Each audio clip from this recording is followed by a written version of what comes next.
Come friend, now lend me an ear, for a tale of Victor the Weird. He went on an adventure with he, him, and himself, and also his mighty fine beard. Now gather round, I'll tell you about this mighty beast. He may look as human, as mere as you, friend, but soon your eyes will feast upon this marvelous creature with many body parts. His one shirt may fool you, but what if I told you his chest had 4 red hearts? One mouth but 1,000 voices, one mind and limited choices.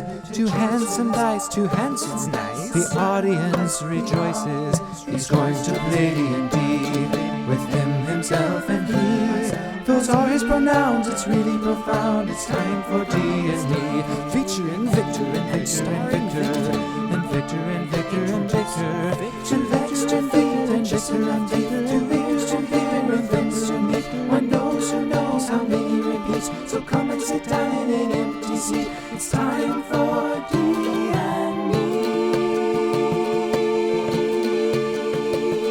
2 eyes, 4 cheeks, 2 souls on his feet, 2 hands for winning and foes to defeat, 1 tongue, 2 lips through which to speak, but just one but.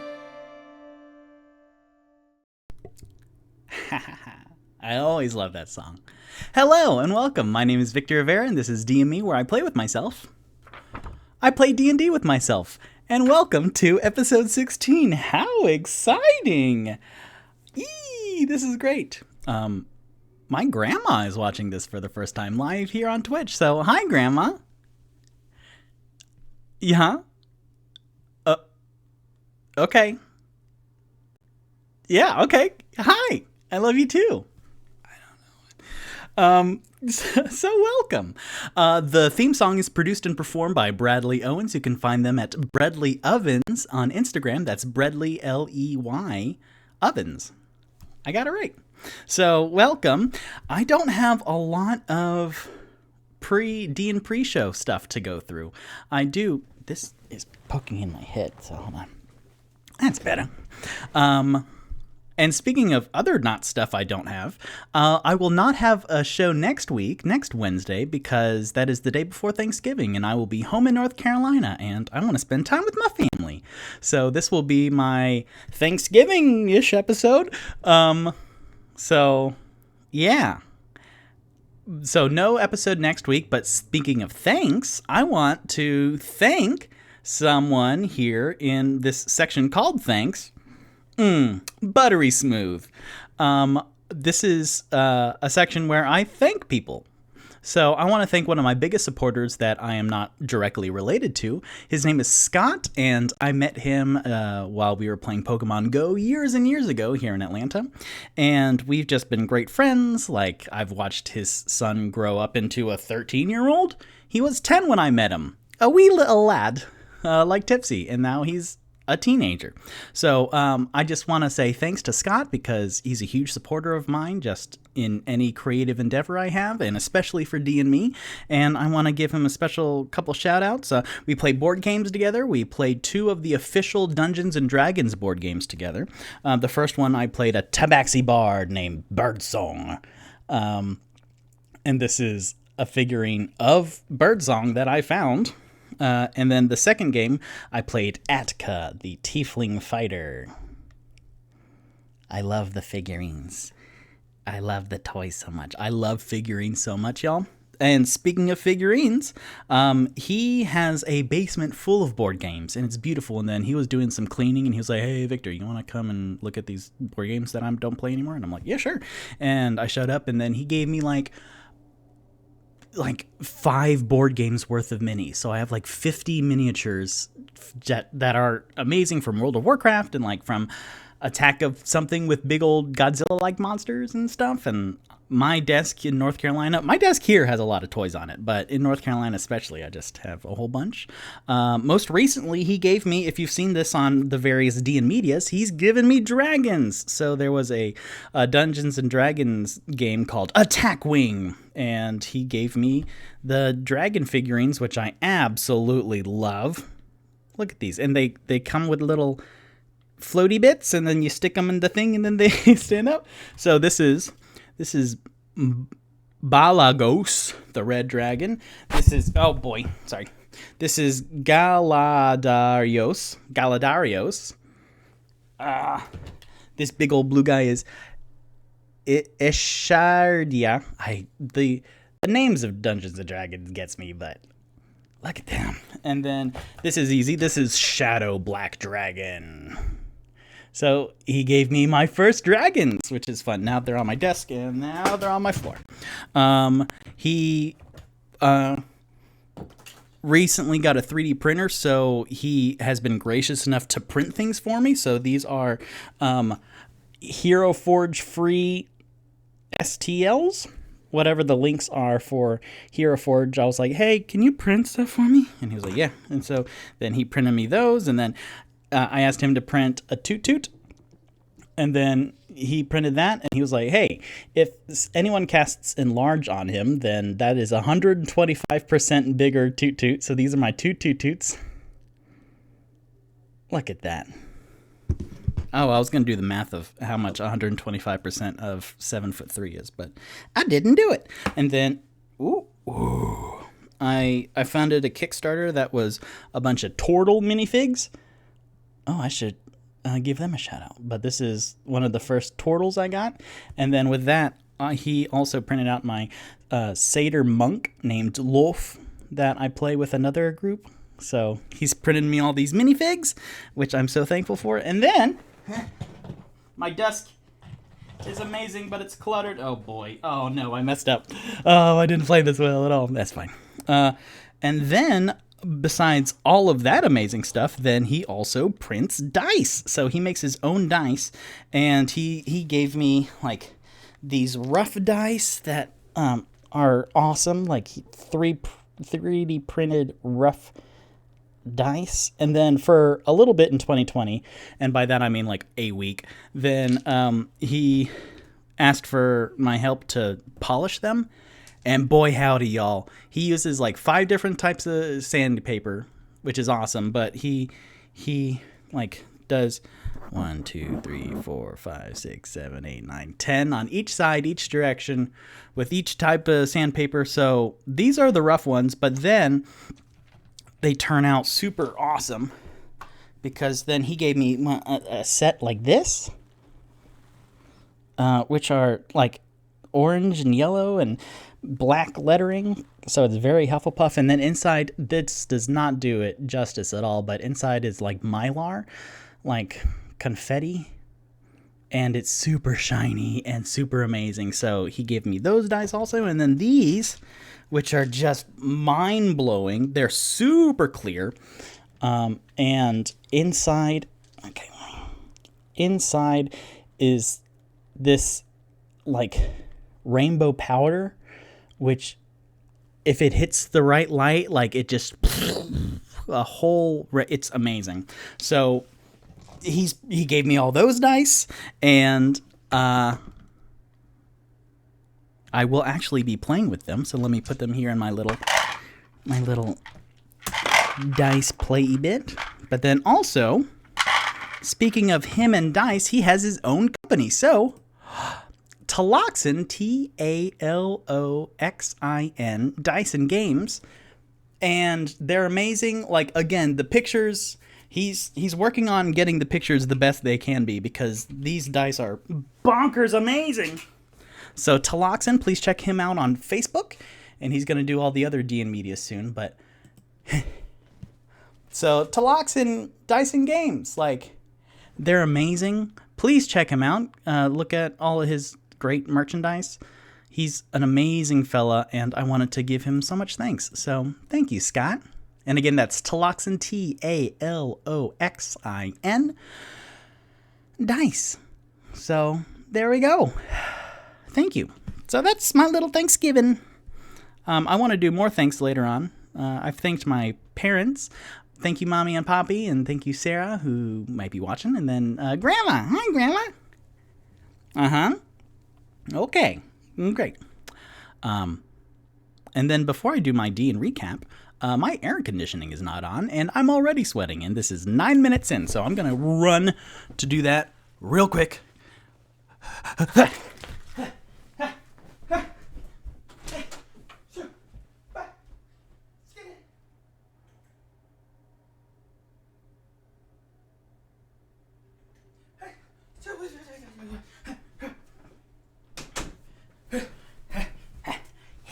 Yeah, much better. That'll kick on here in a second. Yum, yum, yum. Excellent. So, let's hop into D&M recap. So, in the last episode, episode 15, which was called Books and Bones, my boys have started their third day here in Waterdeep. They woke up nice and situated. Oh, their fourth day. So this is Shay 17 now. So they woke up in their property that they own now, which is called the Troll Skull Manor up in the Northward in Waterdeep. And they decided to explore the city a bit and then have individual adventures. So they came up with the pairing of Rock and Onyx for the last episode, or Ronix. And Ronix, they started off doing a rock side quest where they went to a bookstore named Bookworm's Treasure, and they met a short, stout bronze dragonborn whose name was Paige the Wordsmith, and there was some magic, not only in the magic ink bot, but then in the air, because Rock was quite smitten with someone who was as academically enthusiastic as Rock. And Rock bought magic inks for spells and learned suggestion, which I kind of forgot about until like 10 minutes ago. And looked at atlases and asked questions about how they first arrived through the flaming balls. And then they went on in between. So that was Rock's adventure, and then Rock and Onyx were heading down towards the yawning portal, and Rock asked Onyx a whole bunch of questions about personality traits and bonds and flaws and ideals, because what he read in Volo's Guide to Monsters was all of those according to what a stereotypical archetypal orc is, and Rock met a lot of them. Then they went to the yawning portal to pick up Floon so that Floon could introduce Onyx to his contact for bones and trophies and hides of various creatures and animals. So they went up to the field ward where they encountered the Buzzard Bros, which are Vinny and Vicky, who are two vulture aerocobra. And so they were hopping, bopping around, and then Onyx got his fill of bones and hides, and they are being worked upon for 2 days, picking up on the 19th, which is Fay Day. And then now we're going to follow Tipsy and Toot Toot, or as my mom called them, Tip Toot, or what I think is Tootsy, which was Dustin Hoffman. And that's actually very funny. So, heading out of the Troll Skull Manor, then Tipsy yelled into the snowy streets, "Breakfast burritos!" So they are heading now towards breakfast burritos. So, before they do that... No, it's early in the morning. It's early in the morning, and they will head down towards the yawning portal because the Troll Skull Manor that they have, they just bought beds, but they have not much else. So they have broken furniture of chairs and tables, and end of list. So they need to get a lot more stuff before they can think about opening it as a functioning tavern. So they go to the high road down North Ward. And again, this is the giant poster map where it tells me where everything is. So they go down the North Ward to the Castle Ward. Is that right? Where is it? There's so many things. Oh, wow. All the way down. So they spend quite a while walking. And in that time, Tipsy and Toot Toot are very much walking, and Tipsy is 2'10", and Toot Toot is 7'3". So the height difference alone is staggering. Again, the 5'8" form that I am, of that proportion, then the Toot Toot to me would be 14 and a half feet tall. So just to give you like a sense of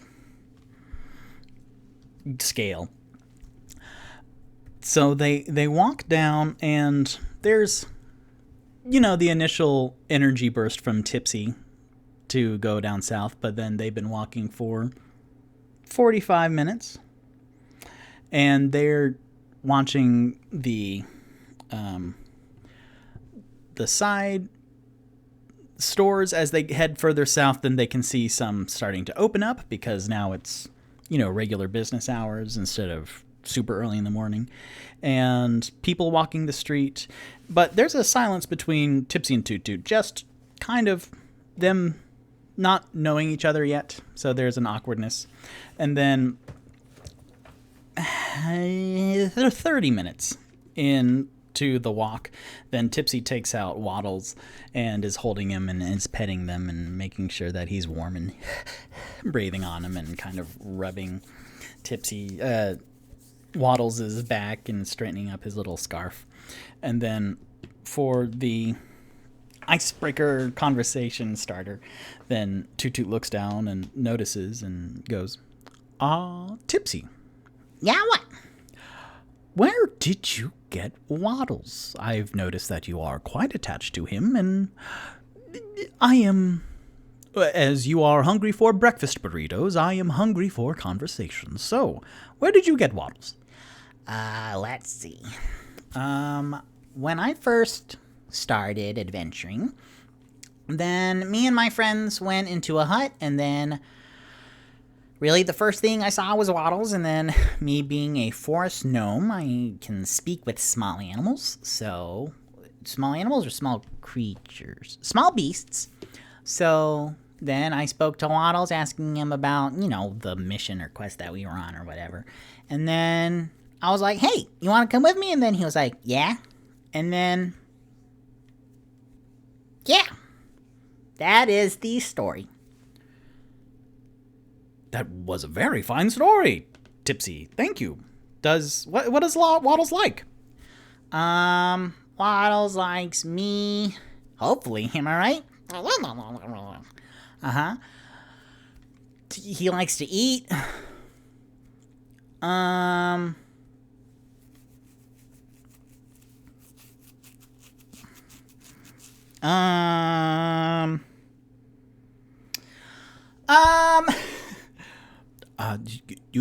Could you ask him if you could speak with small bees? Yeah, sure, I'll ask. Good morning, Waddles! And then Toot Toot just hears a series of squeaks going on now, but now Tipsy is talking to Waddles. Good morning, Waddles! Good morning! Oh my gosh, this is gonna be real cute. Toot Toot wants to know what you like. Well, I like you. See, that's what I told him. Yeah, all right. What else? And then Waddles scratches his nose a little bit. I like food. See, that's what I'm saying. Yeah. What else though? I think the big elephant man, I think he's bored. And he wants to know us better. So what can we tell him? Tell him that we at one point we were traveling with a panther and a duck who was maybe a wizard, and then a homunculus guy, and then didn't we have something else? Didn't we have like a chicken? And Tipsy goes, oh my gosh, yeah, I totally forgot about all that. So Toot Toot. Yes. Tipsy. Nope, I'm tipsy. Whoa, not yet.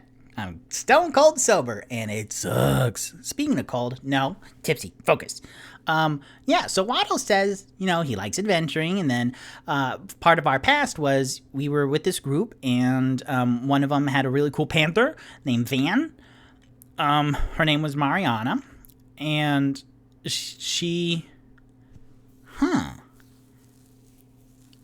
She was a ranger.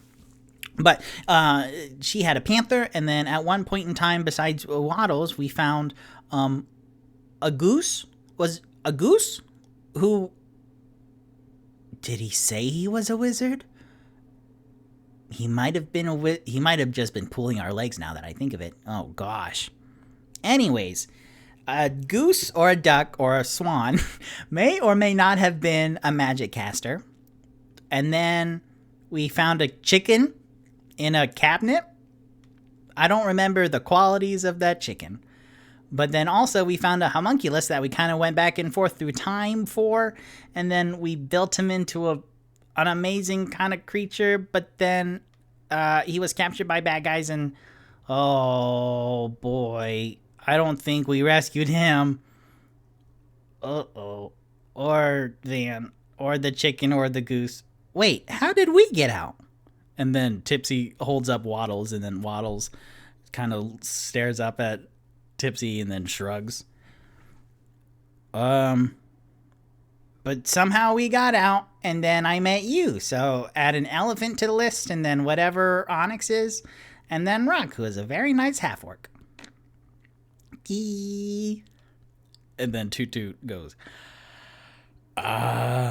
Tipsy, let me tell you, I am a collector of stories and tales, and that was a fascinating one. There was very few details, and I am hooked. So that's awesome. If you can recall, if you sit down and look at your notes between this week and 2 weeks from now, and tell me more about that story, because honestly, it had intrigue. I was laughing and crying all at the time. Wow. That was bonkers. Tipsy, that was really incredible. I might write a song about it. Holy cow, really? Maybe. But neat. So Waddles likes adventuring with exotic animals and beasts. Cool. Tipsy, do you have any questions for me? Like, it's fine if you don't. And then Tipsy goes, oh, yeah, I could ask you anything, huh? You want to hold, Waddles? And then Toot Toot goes, Tipsy, here's the thing. And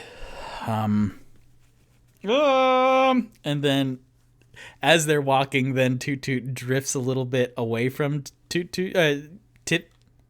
Toot drifts a little bit away from Tipsy as they're walking, just to make a little bit more distance. See, here's the thing, Tipsy. Just ever since I was young, I've really never connected to Rodentia. There's just something about I respect you and Waddles and the relationship that you have, but overall, I am, scared is a big word, but I'm terrified. I'm honestly terrified. They're just so small, and they go so fast. So, no, thank you. And then Tutu kind of stares apologetically at Tipsy, and Tipsy goes, oh, whoa, but you're so big. Like, oh, well, I guess, like, when I see a really, really small bug, like me, a gnome sees a really, really small bug, then yeah, that's kind of scary. But Waddles is super sweet. And then he sticks Waddles out, and then Waddles, like, anime big eyes, and then bats, usually, like puppy dog eyes, very Puss in Boots from Shrek. Yes. Toot Toot steps a little bit further. He's great. I love Waddles, but just, unfortunately, he's the only mousekin. Like, even in my last group, there was another tiny little man creature beast, small beast, and just not the biggest fan. I'm sorry. And then Tipsy brings Waddles back, guys. Well, you don't know what you're missing, because Waddles gives the best snuggles. And then Waddles on cue, like, snuggles up to Tipsy's chin and is just nibbling just a little bit. And then Tutu's like, oh, golly. You know what? Maybe Waddles will help me overcome this fear, but super not right now. And oh, hey, look, it's the yawning portal. And then Tipsy goes, oh, wow, great timing. And then they go inside, and then they say hi to Durnan, the human bartender, who is a retired adventurer. And then they find a table, and then Bonnie comes up and then gives them... Realistically, Bonnie and Durnan aren't the only ones working there, but for story-wise. So Bonnie comes up, and then Tipsy orders, breakfast burritos, please. Give me like 2 of them because I'm super hungry. And then Bonnie. And then Bonnie, the strawberry blonde waitress who Toot Toot just had a scene with a couple episodes ago. So Toot Toot is sitting up more straight and is more measured than his normal just avant-garde, big personality, big person. So Tipsy leans in. Bonnie, listen here, kid. Do you have breakfast shots? And then Bonnie goes, like, of alcohol? Yes, of alcohol. 'Cause big boy is thirsty. Not that big boy. And then he points to Toot Toot, and then he points to himself. This big boy is thirsty this morning. Woke up, skipping coffee, going straight for the buzz. Yeah, of course we have breakfast shots. I'll ask Durnan. I'm sure he'll get something. Toot Toot, can I get you anything? And then she looks very familiar towards Toot Toot, and Toot Toot. I will. Do you have coffee? Just normal. Do you have like a fancy coffee? Because that seems good, or like an espresso. Because it's funny me handling the little tiny cups, like a Tipsy and a Waddles size cup. Do you? How are you doing this morning, Bonnie? And Bonnie's like, I'm good, thank you. So just coffee for you, and like a breakfast plate of just like whatever you have on breakfast that does not come in a shot glass. I will have a breakfast burrito. 1 breakfast burrito for me, 2 for him. Yes, thank you, Bonnie. And then Bonnie walks away, and then after a little bit comes back with 3 breakfast burritos, 6 shots of breakfast alcohol, and a small little cup of espresso. So the very big form of Toot Toot drinking an espresso is with the trunk. The trunk picks up the side of the espresso and then chips it a little bit in his mouth. And then then after a little bit, then Toot Toot finishes his breakfast burrito, and the doors open up, and Tipsy, having gone through the breakfast shots very quickly, is like a kid pretty much, with, again, salsa smeared on his face and waving the burritos around, and as the breakfast shots are kicking in, then the ruckus is beginning, and then Toot Toot's, oh boy, and then the doors open and the Rock and Onyx come in, and then Toot Toot goes, if you want to trade, good morning, fellas. And then they pick up Floon from a table nearby the door, and then they just leave. And then Toot Toot's, oh, no, okay, bye. Tipsy. Now you are Tipsy. You are Tipsy who is tipsy. And I am Toot Toot. So there we go. And then Tipsy now, you dumb shit. He has to roll on the Tipsy drunk table. So using one of Scott's dice, the big, beautiful, clear one with the galaxy inside. Let's see, Tipsy. So, Tipsy drunk table. 1 through 20. I roll it with a 12. Great. So Tipsy then, who's already like flailing back and forth, with half of breakfast burrito kind of flying about. Then he gets even louder, going, "Tipsy is tipsy, that is a good one, Toot-Toot!" And Toot-Toot goes, "Oh, goodness." And then he puts on the beanies. Like, when he came in from outside, then he took off these 2 beanies that covered up his giant elephant ears, because those are his street wear. But then as Tipsy, who has the volume of a Toot-Toot figure, starts going off, then Toot-Toot kind of reaches in his pocket and quietly puts his stretchy hat and beanies over his ears. And okay. And then I will come up with prices for breakfast burritos. Oh, here we go. So breakfast burritos here in a bit, with breakfast shots and all of the things. So future Victor, Toot-Toot had an espresso and a breakfast burrito, and then Tipsy so far has had 2 breakfast burritos and then 6 breakfast shots, that's too many breakfast shots. If anyone asked for like 9 o'clock in the morning, 6 breakfast shots is too many. So Tipsy, now loud and exaggerated, that is what a 12 gets on the Tipsy drunk table. Tipsy goes, "Buddy! I love the yawning portal. Da da da da ba ba da ba ba."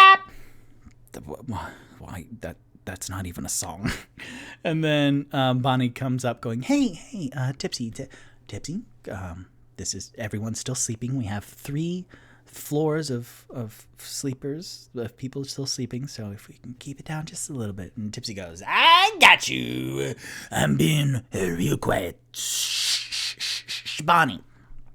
I came here with a mission because we have no food in the. We have the Troll Skull Manor now. Do you know it?" Yes, I know it, Tipsy. "Yep, we have it now. That is ours. So if you could get me, what lunch are you all making?" Lunch? You just had, well, it looks like you had half a breakfast burrito, and then the other half is all over the place, and I'm going to have to clean that up." And Toot-Toot goes, "I am so sorry. Bonnie, if you get me the broom, I will pick that up." "No, it's fine. I promise. That's why I'm here." No, Toot-Toot, you're already helping us a lot, so I got it. "Bonnie, you're getting such a big tip from Tipsy." And Tipsy goes, "Wording. But yes, I will leave money as sorry for Tipsy. Tipsy. But yeah, what lunch are you having? Because I want, a big lunch for like a couple people. Wrap up to go, if you don't mind."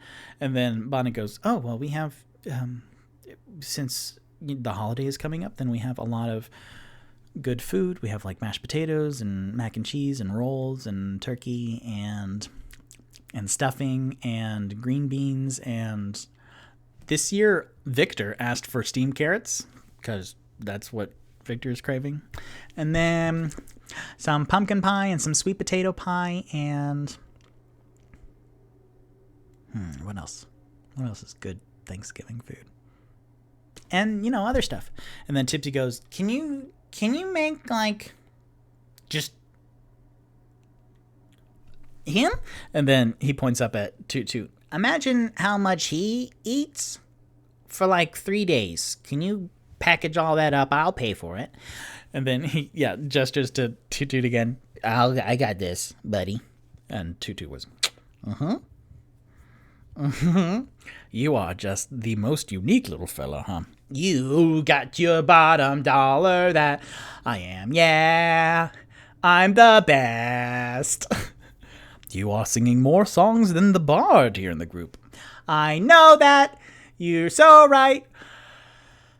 I love this little rat." Well, that rhyme scheme didn't. "Bonnie!" "Yes, Tipsy, I am right here. What can I do? Can you get the food to go, please, and keep it warm when you can?" "Yes." And then she looks up at Toot-Toot with just like these wide, like, "Get him out of here" eyes. And Toot-Toot totally gets the hint and goes, "Tipsy, You know what? It seems like, and then Bonnie walks off to the bar. It seems like she's going to get that pretty quickly. Let's get the money together. Tipsy, I bet you don't have, like 10 gold. And then Tipsy goes, You don't think I have 10 gold? look it, I have this. And then he takes out 10 gold and then slaps it on the table. And Toot Toot goes, you're right. Oh, I lost. All right. So, since I lost that bet, then I'll take these. And then he kind of slides the 10 gold to him. And then with my gold, Scott D20, then I will roll for a deception. Let's see. It's very deceptive. Yep. Toot Toot will roll for deception to try and pull a fast one over on Tipsy. With the gold D20, I rolled a natural 20. So a natural 20 plus Toot Toot's 5 deception. So with the 25, then Tipsy goes, Loser, get it out of here. You take them 10 gold. And here, then he takes out another 10 gold. you take that too. Because you lost so bad. And Toot Toot goes, I don't know how you function as a being, but this is, you know what? This is now fun. Great. Oh, you got me again. And so he takes both stacks of the gold dragons and then drags them close. And then he just keeps them. And then after a while, then Tipsy is now just playing with the empty shot glasses, and it's just kind of sliding them across the table wetly at each other. And then Toot Toot's like, they're going to break. Stop it. And then Tipsy goes, You got it. you are just so loud. And then after a little bit, then in the background, you see Durnan, like, with his arms on the bar and leaning dramatically and then staring at Toot Toot, who looks and then goes, I'm trying. Just, we're almost out of here, Durnan. I am sorry. And then Durnan,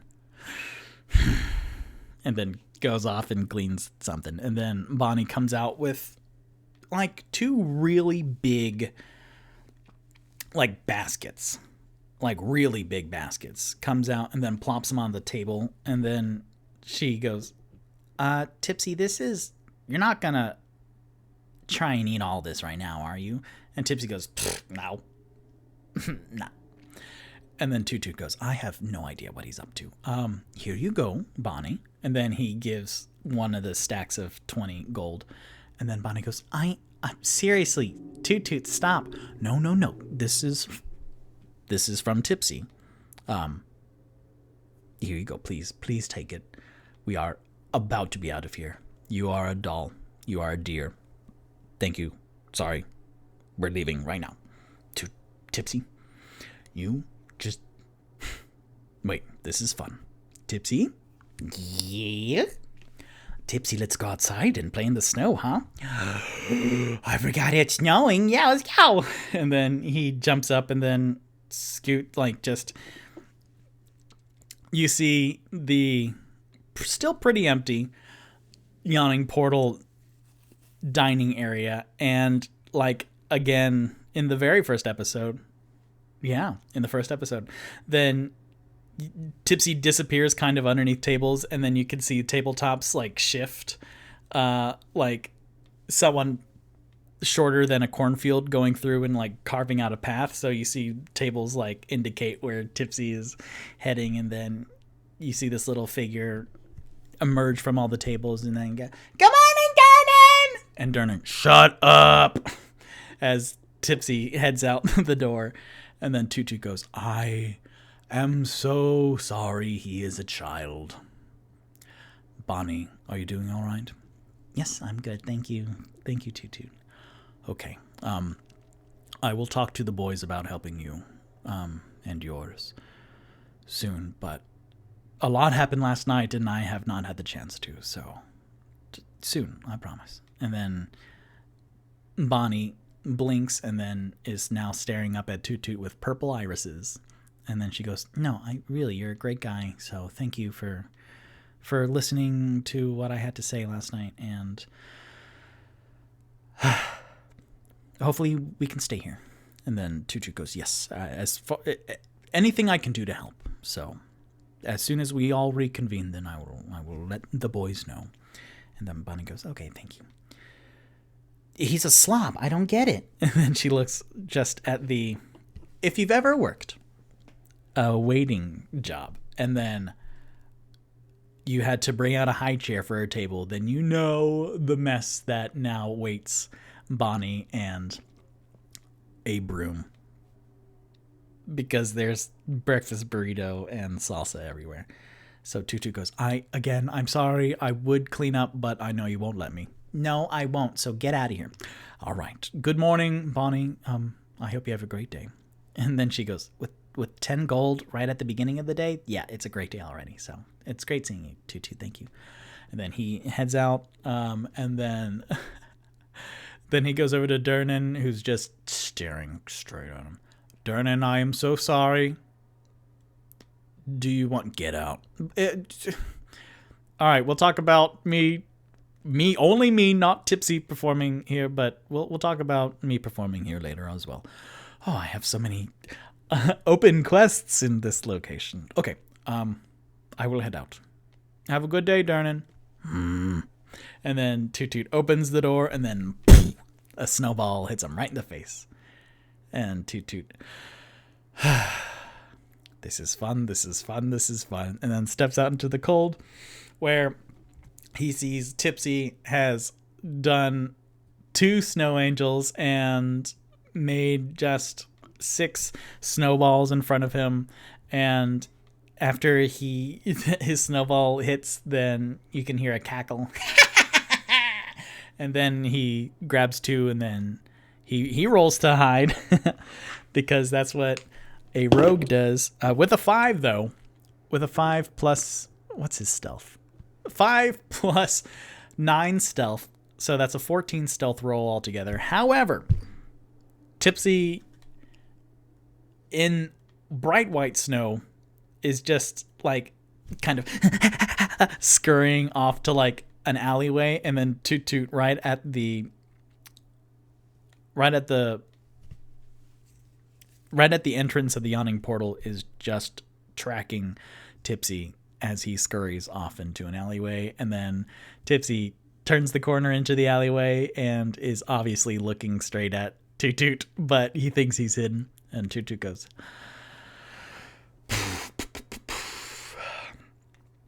I bet I can throw him pretty far. And so he steps down, and then he picks up 3 snowballs that Tipsy left behind.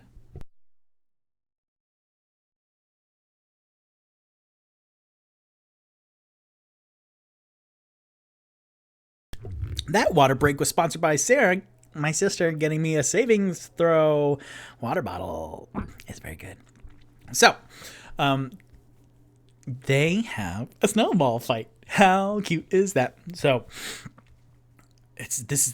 Tipsy is exactly a child. This is amazing. Tipsy represents my childlike nature. Oh, Toot also still has 10 gold. So let me write that down real quick.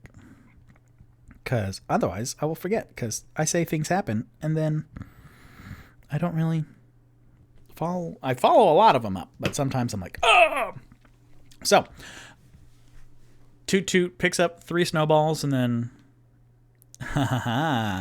with a performance check, then he will try to walk in front of the alleyway and pretend, just go on a normal day and pretend he doesn't see Tipsy. So with a performance roll, 13 plus 7, which is Toot's performance. So that's an unnatural 20. So Toot. And then, let's see.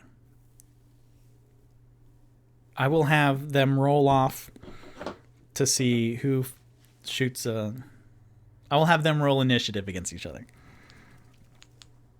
Yes. Oh boy, both of those kind of sucked. But narrative. So Tipsy with a +3. That is 4 + 3, so he rolled a 7, and then Toot Toot a 7 + 3. That's a 10. So then Toot Toot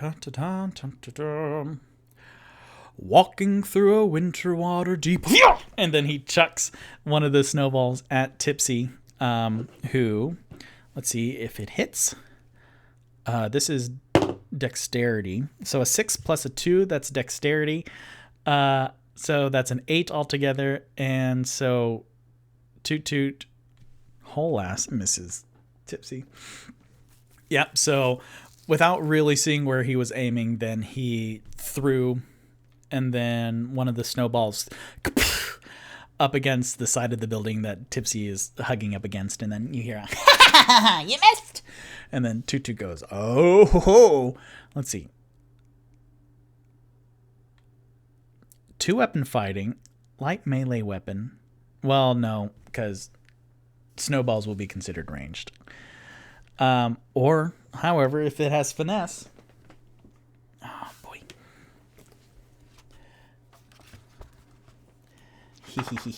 Very cute. 2-weapon fighting.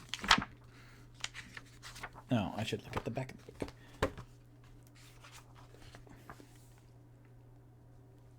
Two-weapon fighting, 195. Okay. 2-weapon fighting. When you make an attack action and attack with a light melee weapon you are holding in one hand, you can use a bonus action to attack with a different light melee weapon you are holding in the other hand. You don't. If either weapon has the thrown property, you can throw the weapon instead of making a melee attack with it. Great. Well, both of those, it said thrown, but it's still melee. Light melee weapon. If either weapon has the thrown property, you can throw the weapon instead of making a melee attack with it. I really think, you know what? Let's fudge it just a little bit because it's a snowball fight. So yeah, with his 2-weapon fighting, then he will throw the second snowball at Tipsy. An 11 + 2. That does not hit. So closer. The snowball hits the side of the building closer to Tipsy, but still not. And then Tipsy goes, you missed it, sir. And then he throws his 2 snowballs. Oh, let's see. Can he do anything sneaky and special? Because I need to remember before attacks, bonus actions, and reactions better. But no, neither. So he thinks he has sneak attack because Tipsy thinks he's hidden, but he is super not. And then cunning action, that is bonus action to do dash, disengage, or hide. But sure, he will try and hide by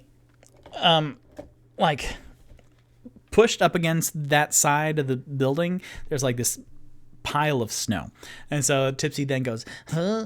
What's that over there? And then he goes into the snow, and then he tries to hide. So let's roll stealth. So that is a 17 + 9, 26. How does that work? Okay. That's a very good roll. So, well, shit. Now with Toot Toot, he will use perception. That's a 3. Fart. 3 + 3, 6. A 6 perception versus a 26 stealth. So Tipsy then dives into what turns out to be a bigger snowbank, and then Toot Toot doesn't know if he moved to the left or to the right, and then Toot Toot goes, "Oh shit! Hold, Tipsy," and then he hears a "Ha!" And then Tipsy will throw. Oh shit! Now he might have sneak attack. But sure, why not? So he will try and throw, and then Toot Toot has a 14 armor class. So Tipsy rolled a 17 plus dexterity, so that's a 3. So with an unnatural 20, then Toot Toot Ow! Ah! Oh! Toot Toot gets reamed on the left side of his head with a snowball. I will say that's if Tipsy was aiming to do damage, then that's 1 point. I'm not gonna give it like a D4 or anything. It's a snowball that hurt. However, that's sneak attack damage, which is whoosh, an extra 3d6 when he has advantage on the throw. So let's see if he rolls higher than a 17. 14, no. So 3d6 damage. And that's... Look at this. Great dice from Taloxin Dice. That's going to be a bunch of snowball damage now. Shit. Toot Toot has the second lowest. Oh my god, y'all. Toot Toot. Okay, so Rock has 8, which we all know sucks. Rock has 8 hit points. Toot Toot is the next lowest with 15. So there's, let's see, 15, 16, 17, 18. So 4 out of 18. So that's 2/9 chance that this could knock Toot Toot out. And then Tipsy has the next highest with 33 hit points, and then Onyx has 43 hit points. So 2 out of 9 chance. Let's see what we get. Oh, goodness. Great. Okay. So that's a 2, 2, and a 4. So with 8 points plus the 1 snowball damage, then I have to take out my dry erase marker now because that is 9 damage. Oh, dear. Does this not work anymore? Well, that stinks. Good thing I have another one. So Toot Toot takes 9 snowball damage. And Toot Toot goes, ow! Tipsy, that really hurt. Was there a rock in it? No, Tipsy, we do not throw... Ow! We do not throw snowballs with rocks in it. Are you kidding me? Hee hee hee. No, hee hee hee.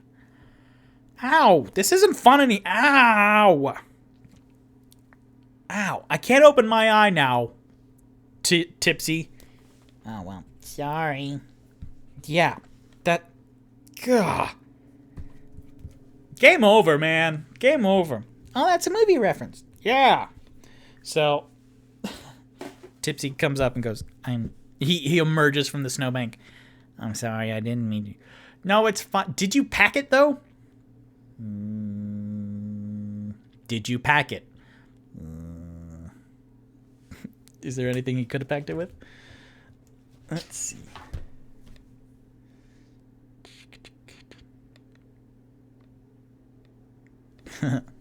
Not really.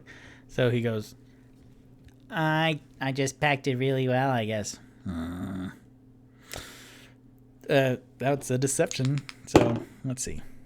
A 2 plus a 0 deception. Tipsy did not lie very well. And then Toot Toot goes, we do not, for our friends, we do not pack snowballs with rocks in them, okay? Okay. That hurt. I'm sorry. It's okay. But we were having fun. For a while. Ow, I'm less than half my health. You know that, right? I'm sorry. It's all right. And then Tipsy, loud and exaggerated, I'm sorry. It's fine. Stop it. And then Tipsy, Okay, well, I have stuff I want to do, so let's keep going. and Toot Toot goes, you're so weird. And so they start heading south. And as Tipsy is rummaging through his backpack for something, I'm going to give a roll. Because I was coming up with stuff for tonight's episode, and then I thought this would be a very good roll to do on stream. So, sneak attack on a snowball. That's so funny. So, from the yawning portal... Oh. Well, this is not as dramatic as a roll, I thought. Excuse me. So, now, going down... So, they're in the castle ward, right at the bottom southeast corner of the castle ward. And I'm going to roll a Taloxin D12 to think about which way they're heading down. South. Interesting. That's a 12, which I didn't think would happen at all. So, very interesting. So, as they kind of take out... so, Tipsy, there's another kind of chilly silence between them as Toot Toot going, ow, ow, I'm just gonna keep it closed for a while. Then Tipsy, feeling very bad, goes through his backpack and goes, So Toot Toot, sorry again. I accept your apology, thank you. Tell me about your tusks. Oh, well, thank you for asking. My tusks, as you can... Sorry, hold on a second.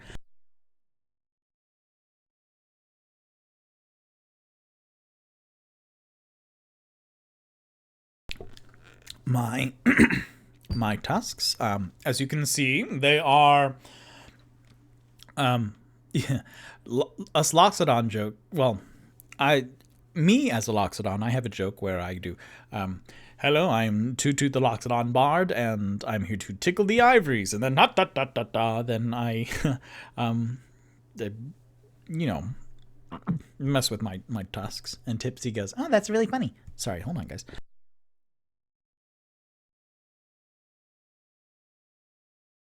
Yum, yum, yum. Better. Okay, so Toot Toot goes, and then I say, I tickle the ivories, and then I mess with my tusks, and it's very funny. But in my tribe, it's a form of self-expression to carve into your tusks. So most of them have, these geometric patterns around it, and sometimes they try war designs. these war patterns, and to make add on to the tusks to make them look bigger and scarier, and that's not really my flavor. So I, after I left my herd, then with clean ivory, I discovered that, well, here, actually. So on this side of this tusk, as you can see, there are ridges, vertical ridges alongside, and then Toot Toot takes out like a little just wooden rod, and then he goes alongside his tusk and goes, see, it's I saw this design on like a wooden frog, and so you take a rod also, and then you and it's kind of like a percussive musical instrument, and that's fun. And then on the inside of this right tusk, then you can see these little rectangles, and then with the same wooden rod, then he ding ding ding ding ding ding ding ding, and then it's kind of, this is this took some engineering, but they're like these tiny little rubber bands inside on each side of the rectangle, and then it's hollowed out on the inside a little bit, and so this is like a xylophone. Clink, clink, clink. So this is very percussive. And then this one, and then he gestures over to the left tusk. This one is actually hollowed out even more, and then as you can see, there's a lot of finger holes on it. So on the outside most left part of this tusk, then and then he takes his trunk and then puts it on a pretty large but thin, like a narrow horizontal hole near the base of the tusk, connecting it to his face, and then he puts his trunk there, and then And then he puts his fingers on the outside finger hole, and then it's that is a flute. So that one's very good. And then this smaller one on the inside, and then he puts his trunk on a different mouthpiece, and then and that is, my friend, a piccolo. So these tusks are multi-purpose, and they look great. Interestingly, no one's ever asked me about them. So thank you very much, Tipsy. That means quite a bit. And Tipsy goes, "That's really cool. Can I do the thing?" And then Toot Toot bends down, and then Tipsy a little hard, like a kid just meeting a dog and then pets him a little hard. Then you have to go, "Oh no, pet him lighter," and then ow. It's the other side of my face, but a little more gentle, Tipsy. That is the goal for today. Just a little softer all around. And Tipsy goes, "Oh," and then it's lighter. And then you can see from Tipsy's pocket Waddles sticking his head out with his little paws on the lip of the pocket, watching just in awe. And then Toot Toot, whose face is right there, notices, and it was just this flash of rat, I need to go away.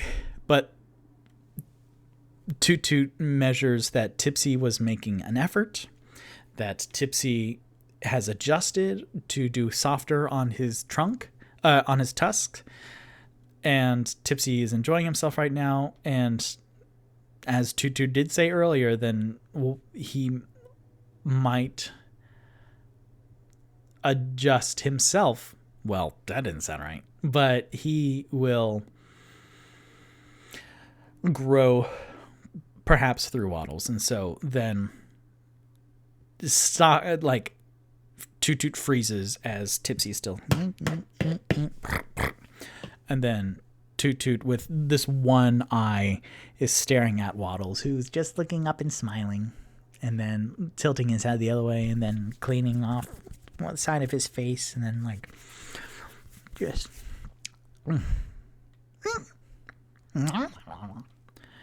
and then it's when you're close up to like a whale or an elephant, just that eye, that big eye, that one eye.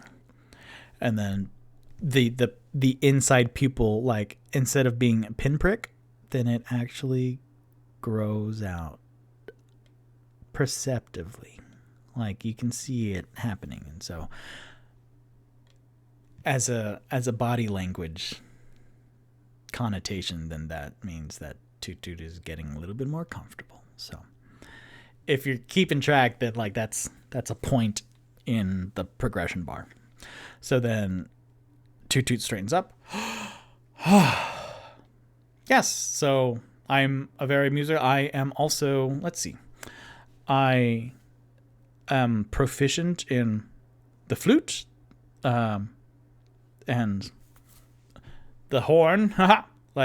And then he goes, hold on, with his trunk, and it's like 10, so it's not that early. And he does a little, and then Tipsy goes, yes. So I'm proficient with the musical instruments of horn and then flute, and then he gestures to his left tusk. Bagpipes, believe it or not. I have a set of bagpipes in my backpack.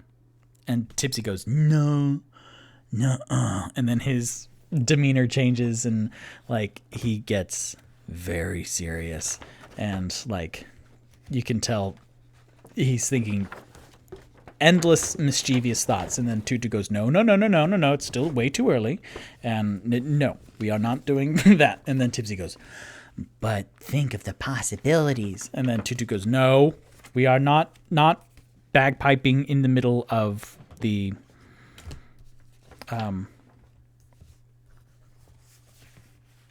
where are they now? I should not have put up that map. In the middle of the, and they're kind of cutting through. That's why I rolled the thing in the first place. They're kind of cutting through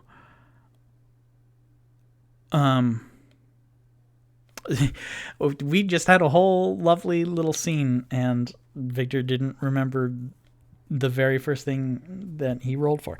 So, anyways, hold on. We are not going to play the bagpipes right here in the middle of this ward. It's way too early. And then to finish off, actually, Then Tipsy goes, "Oh man, I'll get those bagpipes." I heard that. No, it's fine. Victor, what are you writing down? Nothing, it's fine, guys. It's fine. Everything's fine. Tutu goes, yes, the horn, the flute, the bagpipes.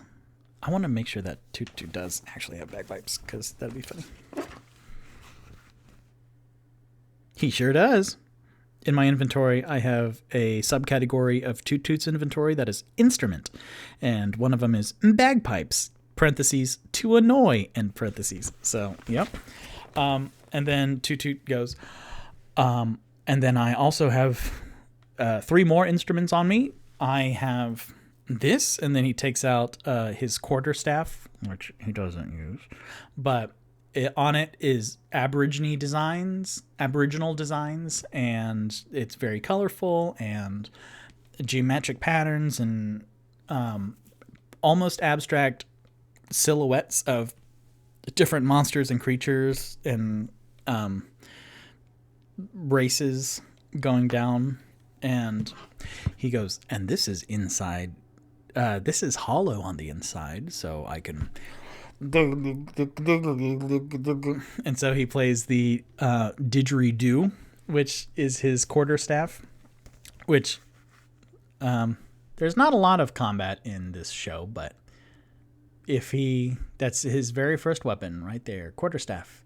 This is called Anderson's didgeridoo. I picked it up from two nice little lads who this was their payment for one of my adventures. And then another one for one of my more recent adventures. Then he puts the quarterstaff back, and then he pulls out this race car red painted, like slick finish, 3-necked lute. And he goes, and this is called the motherfucker. And then Tipsy goes, oh, that's very good. Sorry, y'all.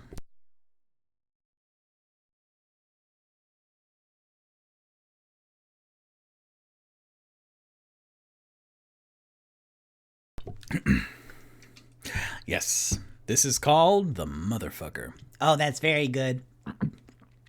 Yes, it is. I am not proficient in stringed instruments, however, so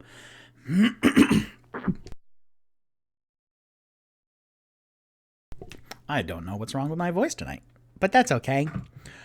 I am not proficient in stringed instruments, but I am learning. And then he plucks out a tune. And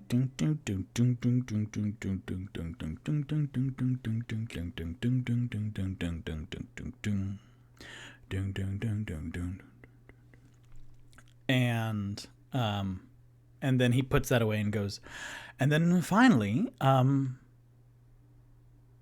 I am proficient in pan flute. And then Tipsy goes, oh, I don't. Which tusk is that on? And then he lifts up his head, and then on his neck is this tiny little, tied to a necklace, this small, very small for Toot size, more of Tipsy's size.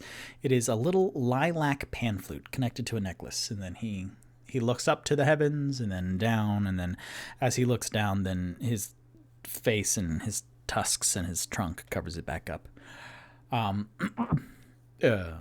That the pan flute is there, and it is very near and dear to me. One could say that it is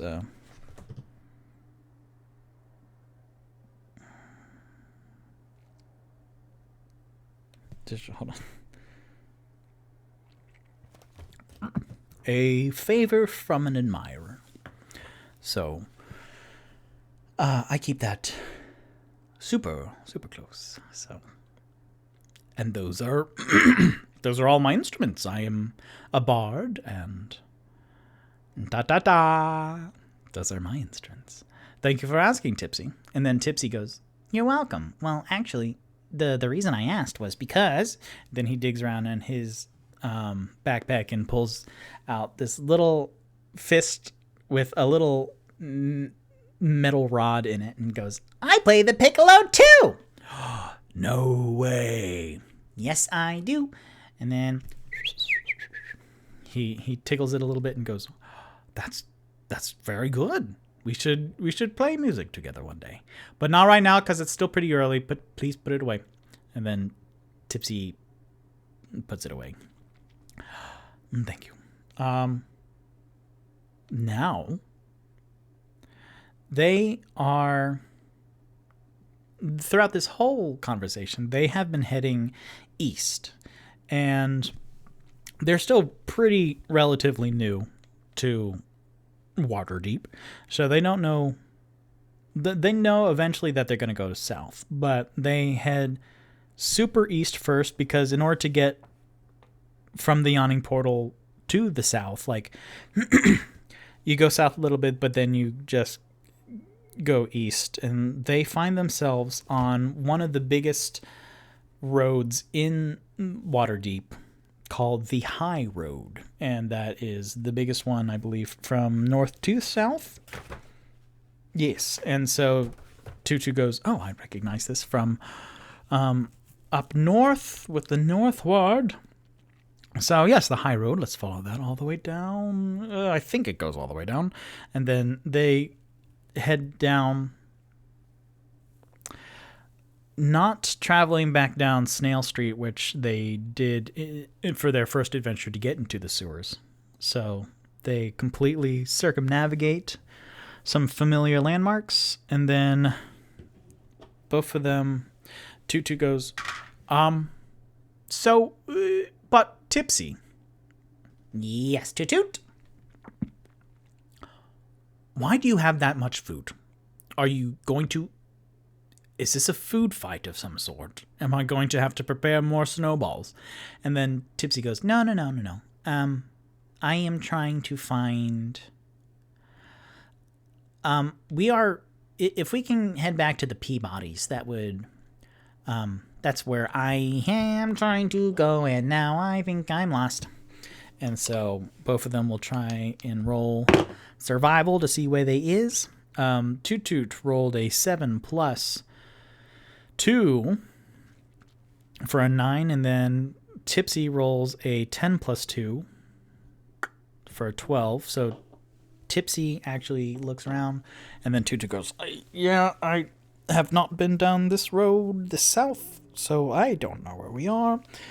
And then after maybe half an hour, then they are exploring around the southern ward, because they're on the south side of the high road, and then asking around a bit and asking, excuse me, do you know where the Peabodys are? I don't know where Peabodys. And then shove off, and then they are kind of walking around, and then Tipsy goes, oh, okay, well, it was by the ward, the docks. So we need to go toward the docks, like the harbor area. And then they go, and then with as a harbor side wind picks up, then he goes, oh, okay, this is familiar. Hold on. This is oh, okay. So yeah. And then after a while, then they do eventually reverse engineer, so they hit the docks, and then they look out, and this is called the Great Harbor. And so then it stretches along about some measure of distance down. Then they see like it's kind of gated off. There are these barricades, these barriers outstretching, keeping this lagoon in. But they find a couple of the docks, and then serpentine up and down the coast a little bit, and then eventually Tipsy goes, oh, okay, well, hold on, this is I remember this street because it does connect to Fish Gut Alley, which is where the Peabodys were. So yes, here they are. And then they do find the house where they encountered this family of halflings. And so they go up, and then Toot Toot is like, "What are you up to, Tipsy?" And Tipsy goes, "It's something I want to look into. So hold on." And then he gently knocks on the door, and then it's a smaller framed house, and the small door opens up, and then it's Mr. Peabody, who's this kind of pudgy in the face halfling, and he goes, "Oh, you're back! Hello, welcome. How can I help you?" And then Mr. Peabody goes, "You smell significantly better than the last time." "Yep, we bathed last time, didn't we, Toot Toot?" "Yes, we have bathed, Mr. Peabody. Hello, it's good to see you again." "Oh, it's good to see you too, Toot Toot."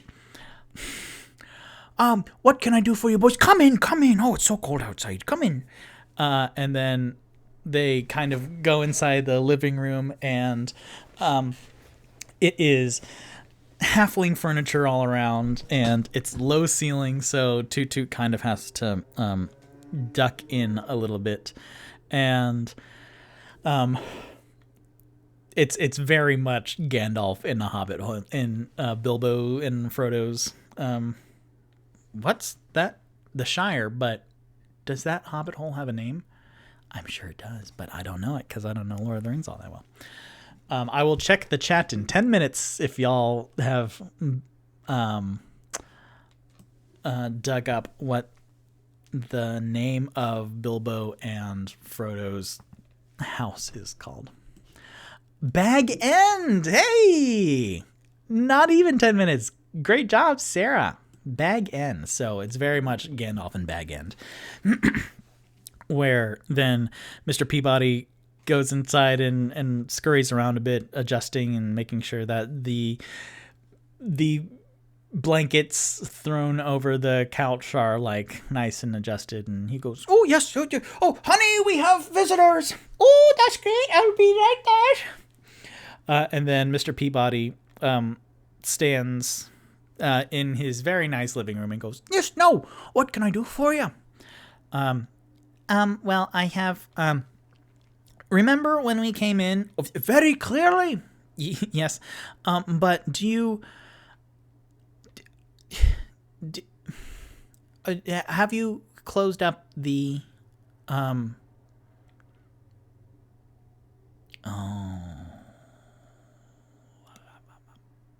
no, we're still good.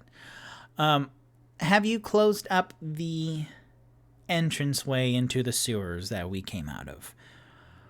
Oh, well, let me go ahead and roll for that, just to see.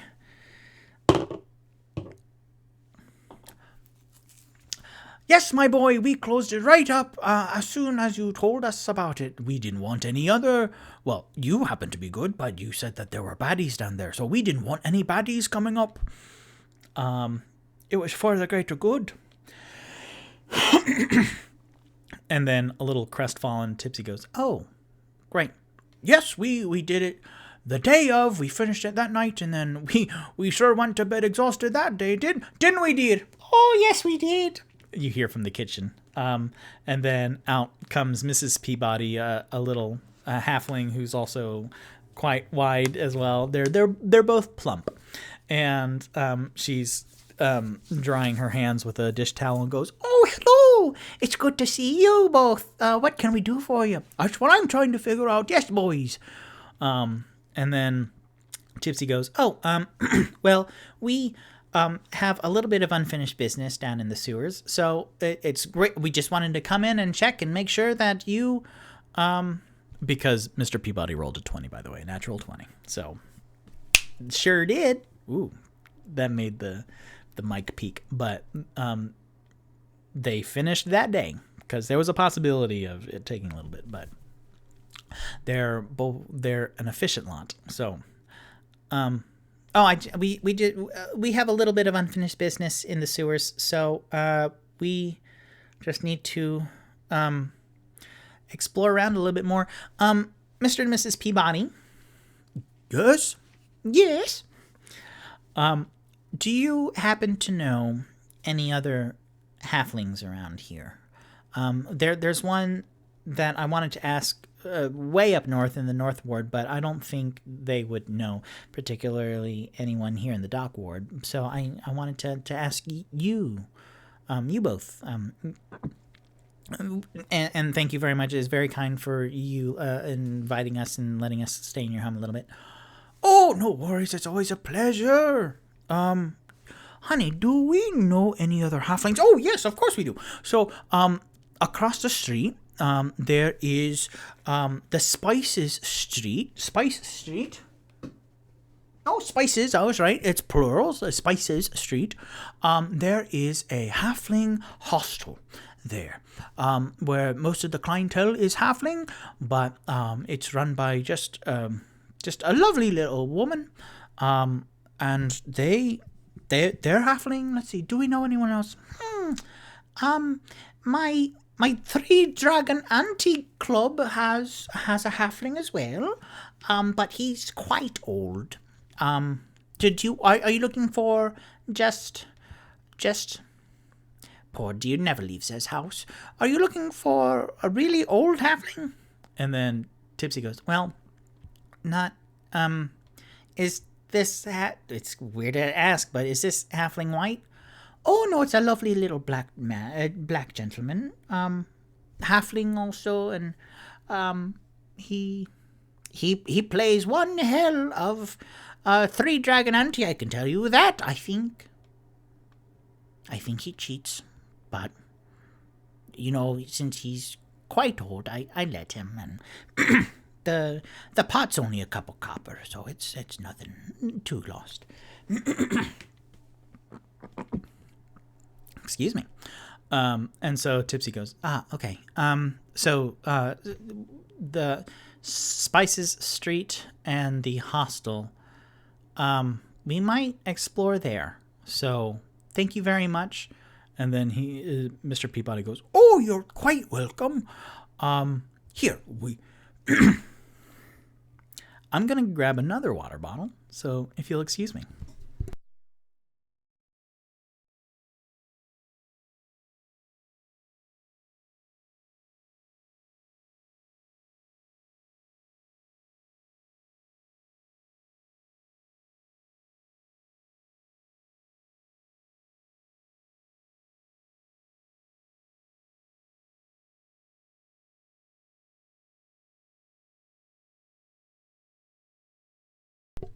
Oh, I muted it because I'm smart. So then Mr. Peabody goes, oh, you're welcome for whatever. No, Tipsy goes, okay, we're going to go to the hostel next. But thank you so much for your hospitality. We will be out of your hair. Oh, no, don't. Hold on a second. Don't you dare leave without trying some of that home brew I was talking about earlier. You said you wanted some. You big, Toot, would you like to try some as well? You know what? Yes. When in halfling territory, it is only polite. I will have just a little bit, though, please. You've got it. And Dee, do you have any treats? Oh, I've baked quite just a beautiful spread you won't leave without having at least, I'd say, a dozen little muffins, and they're delightful. And then she kind of skirters out to the kitchen, and then Mr. Peabody skirtles down to the basement, and then Tipsy sits. You can tell that Tipsy's having a lot of thoughts right now. He sits on one of the couches. He sits in the middle of the couch, which is the biggest piece of furniture here, and then Toot, I will. And then he looks around at the other pieces of furniture, which is like, one is a love seat, and then one is a very small ottoman. And then he goes, Tipsy, do you mind if I sit there, because my butt is quite bigger than yours? And then Tipsy goes, oh my gosh, yes, I'm so sorry. Here, I'll sit on that ottoman, but you have a big butt. And then he gets up and scoots over to the ottoman, and then Toot Toot sits down, and this is akin to sitting in a kid's chair at like a bookstore where they have like little kids seating area. This is what Toot Toot looks like, sitting on a halfling couch. And then Mr. Peabody then comes up and hands 3 little glass cups over to Tipsy and Toot Toot. And he grabs one, and then he sits in the big leather couch that's very much the man cave couch. And then Mrs. Peabody comes in from the kitchen with like another small little basket with like a blue handkerchief covering what is inside like a steaming dozen muffins. And Tipsy goes, wow, thank you. This is a lot. This is really great. And then both of them go, oh, it's our pleasure. Our boy has left and he went off to university, so we have no one to spoil. So it is our pleasure to be here and spoil you. And then Mrs. Peabody goes, oh, yes, yes. They both have to say oh before they say a sentence. So, and Tipsy and Toot Toot taste Mr. Peabody's homebrew. So they will roll for taste. How very fitting. Toot Toot rolled a 2, and then Tipsy rolled a 15. So Toot Toot, oh boy, that is strong.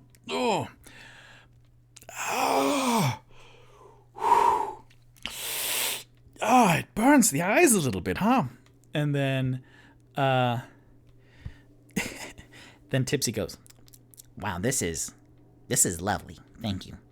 This is strong. and Toot Toot, who's still reeling, like holds up the glass cup and it's see-through, and then he, hold on.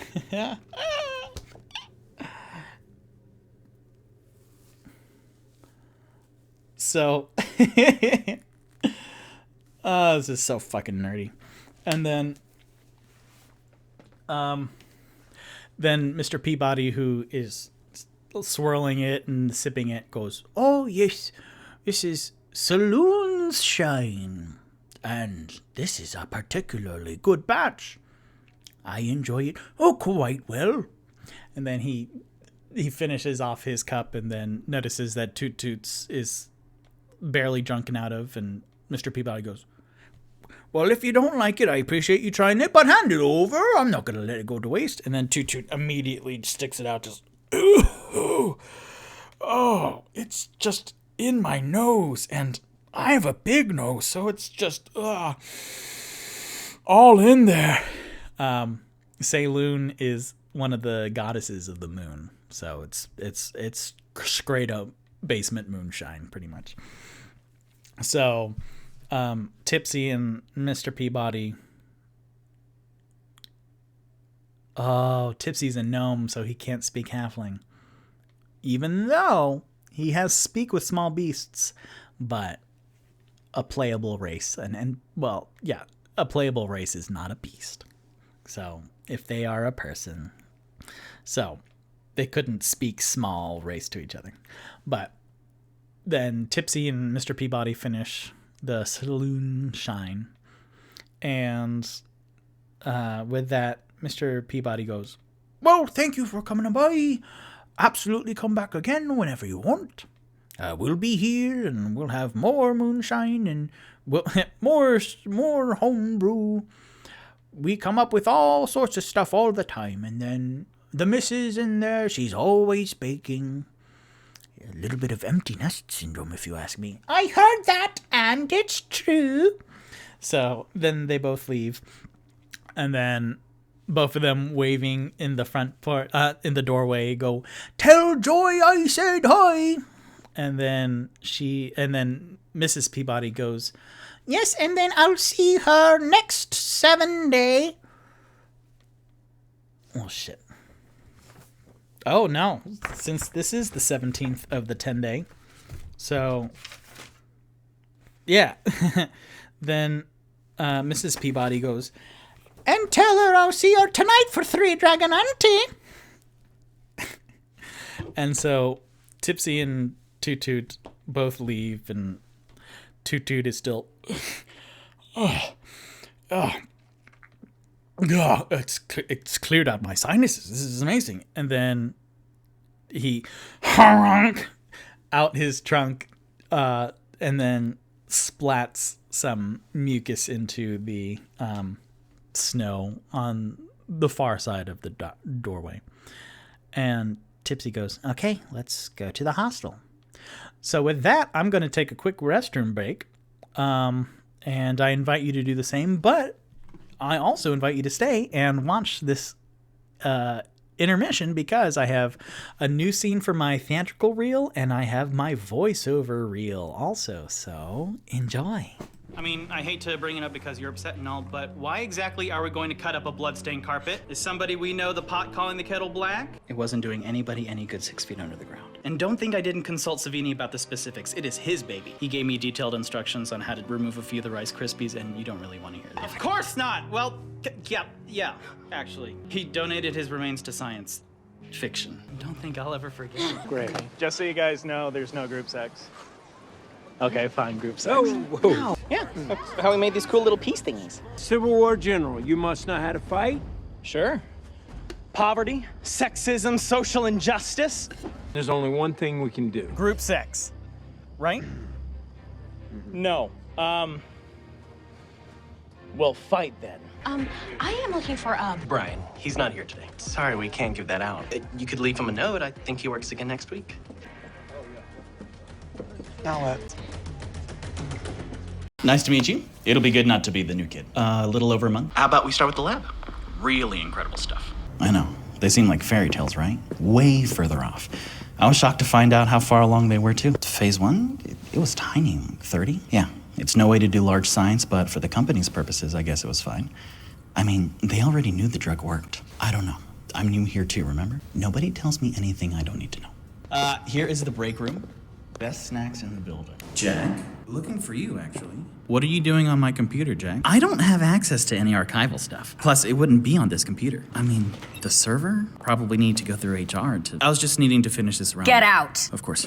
Well, here's the conquering hero back from the wars. How was it? You look like you went pretty hard. Really leaning into the Vegas thing, huh? Well, pound some coffee, my man. Max has called us all into the bullpen. He just got in. Big announcement, looks like. Shit's moving, man. Now. See you in there. You need me? Holy shit. What happened? From shut-eye? Yeah, his pupils look normal. Where'd he hit? No blood. He'll probably have a crick in his neck from the way you had him lying. For what? His headache? Jack! Jack! Wait, Jack! Fine. Are we gonna talk about my department? Jesus. Max, Thank you so much, Evan. You're welcome. His pulse is a little high. How you feeling, Jack? Cassandra? Yes? You can all go to hell. You can all go to hell.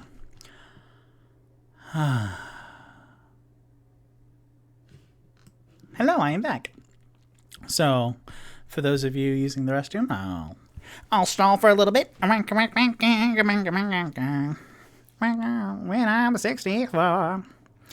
My friend Scott texted me because I asked him before I recorded. I was like, what are the 2 Dungeons & Dragons board games that we played?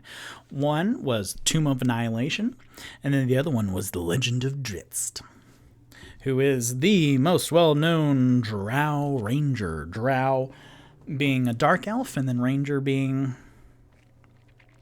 like a woodsy forest guy.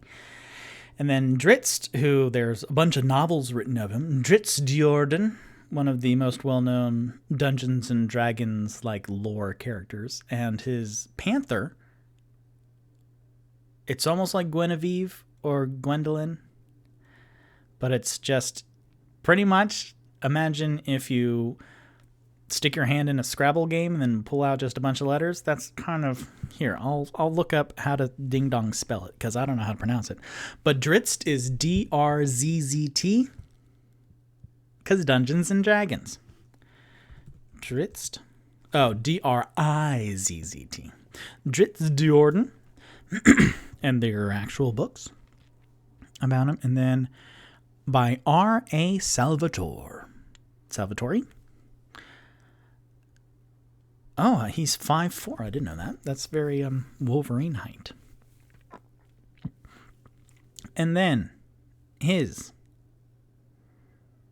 panther's name is, come on. What's the ding dong? He has siblings? That's cool. It just Dritz Panther. Oh, there's a pronunciation. Okay. Guenhwyvar. Guenhwyvar.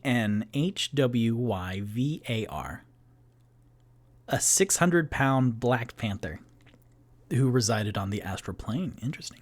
So, Guenhwyvar. Guenhwyvar? Let's see how to pronounce it. Guenhwyvar.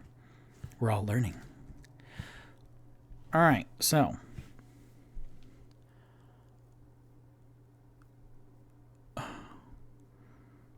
And then I'll get back into the game here in a second. Well, unless I don't.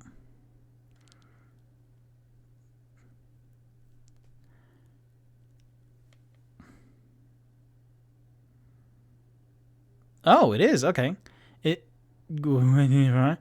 is an old spelling of Guinevere, King Arthur's wife. But how do you... Oh, whatever. And his swords have names and just... It's a lot of lore right there. So, anyways, they left... My boys left the Peabodys and now know that they are in the Fish Gut Alley. And they have to go across the street to Spices Street.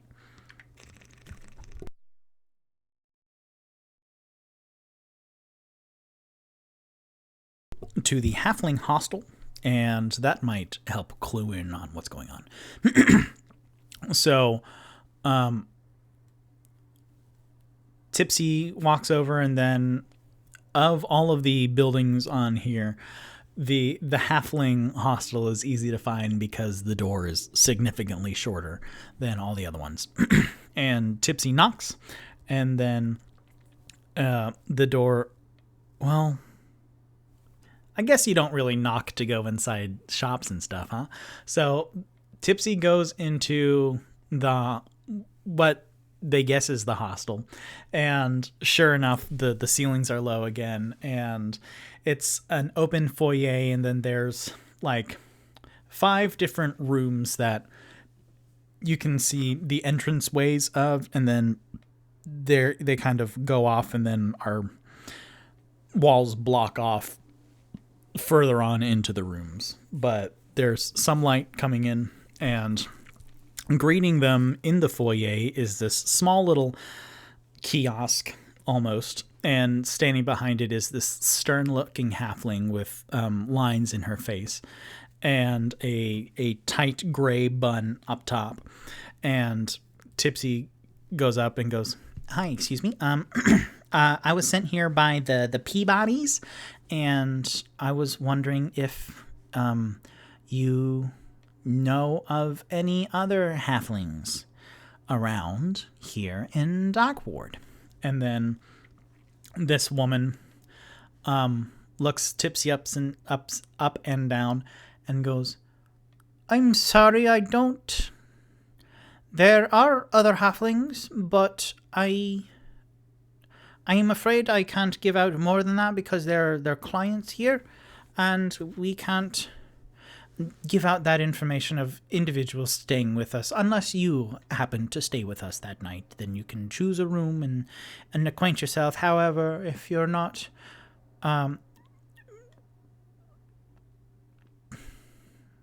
patrons tonight, then unfortunately that is privileged information." And then Tipsy goes, "Well, some of them are a little worse off, and I want to help them." And then she goes, I'm sorry, but rules are rules. And then Toot Toot from behind, he's crouching really low.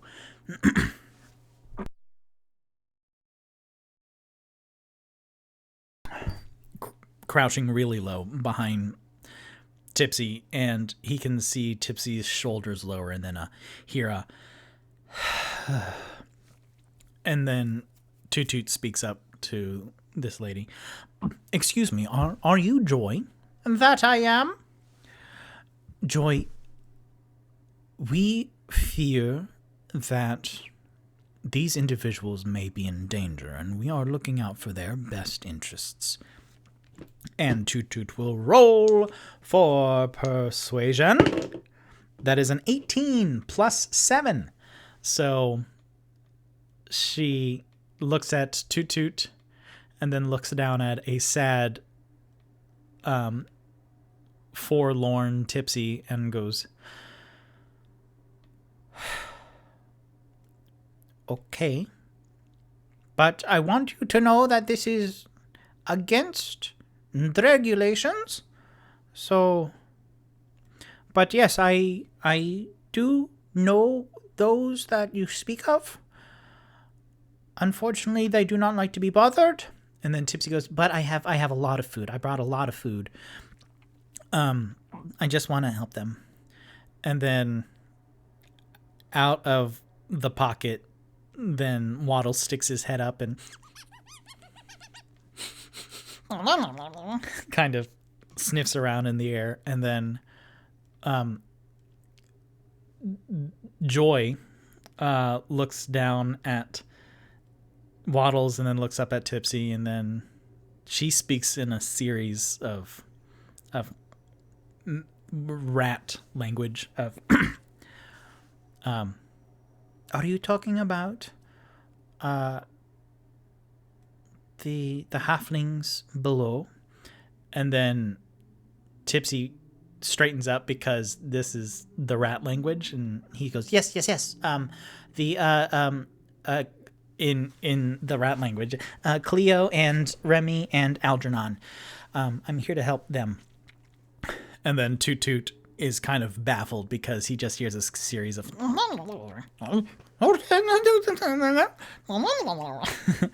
and Toot Toot goes, I have no idea what's going on. And Joy then, like, she relaxes in her posture and goes, oh, okay, well, that is very noble of you. I will make sure that they are ready to receive visitors. And so then she gets off from the stool behind this wooden kiosk that she was sitting at, and then goes off into the fourth little room, and then you can hear her steps down, and then Toot Toot looks at Tipsy's back because Tipsy is staring intently down that fourth little hallway, and Toot Toot goes, what is going on? And then Tipsy kind of, whoa, I forgot you were back there. Tipsy, what are you up to? I'm assuming that these are the individuals you met down in the sewers before we, took care of the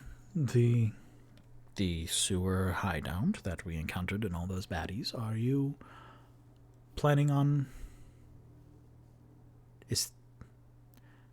Tipsy, is that what the food is for?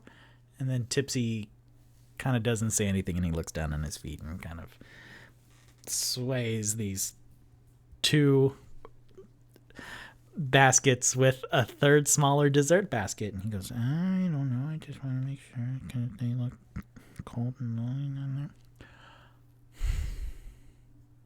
Tipsy, this is very informative, hanging out with you, because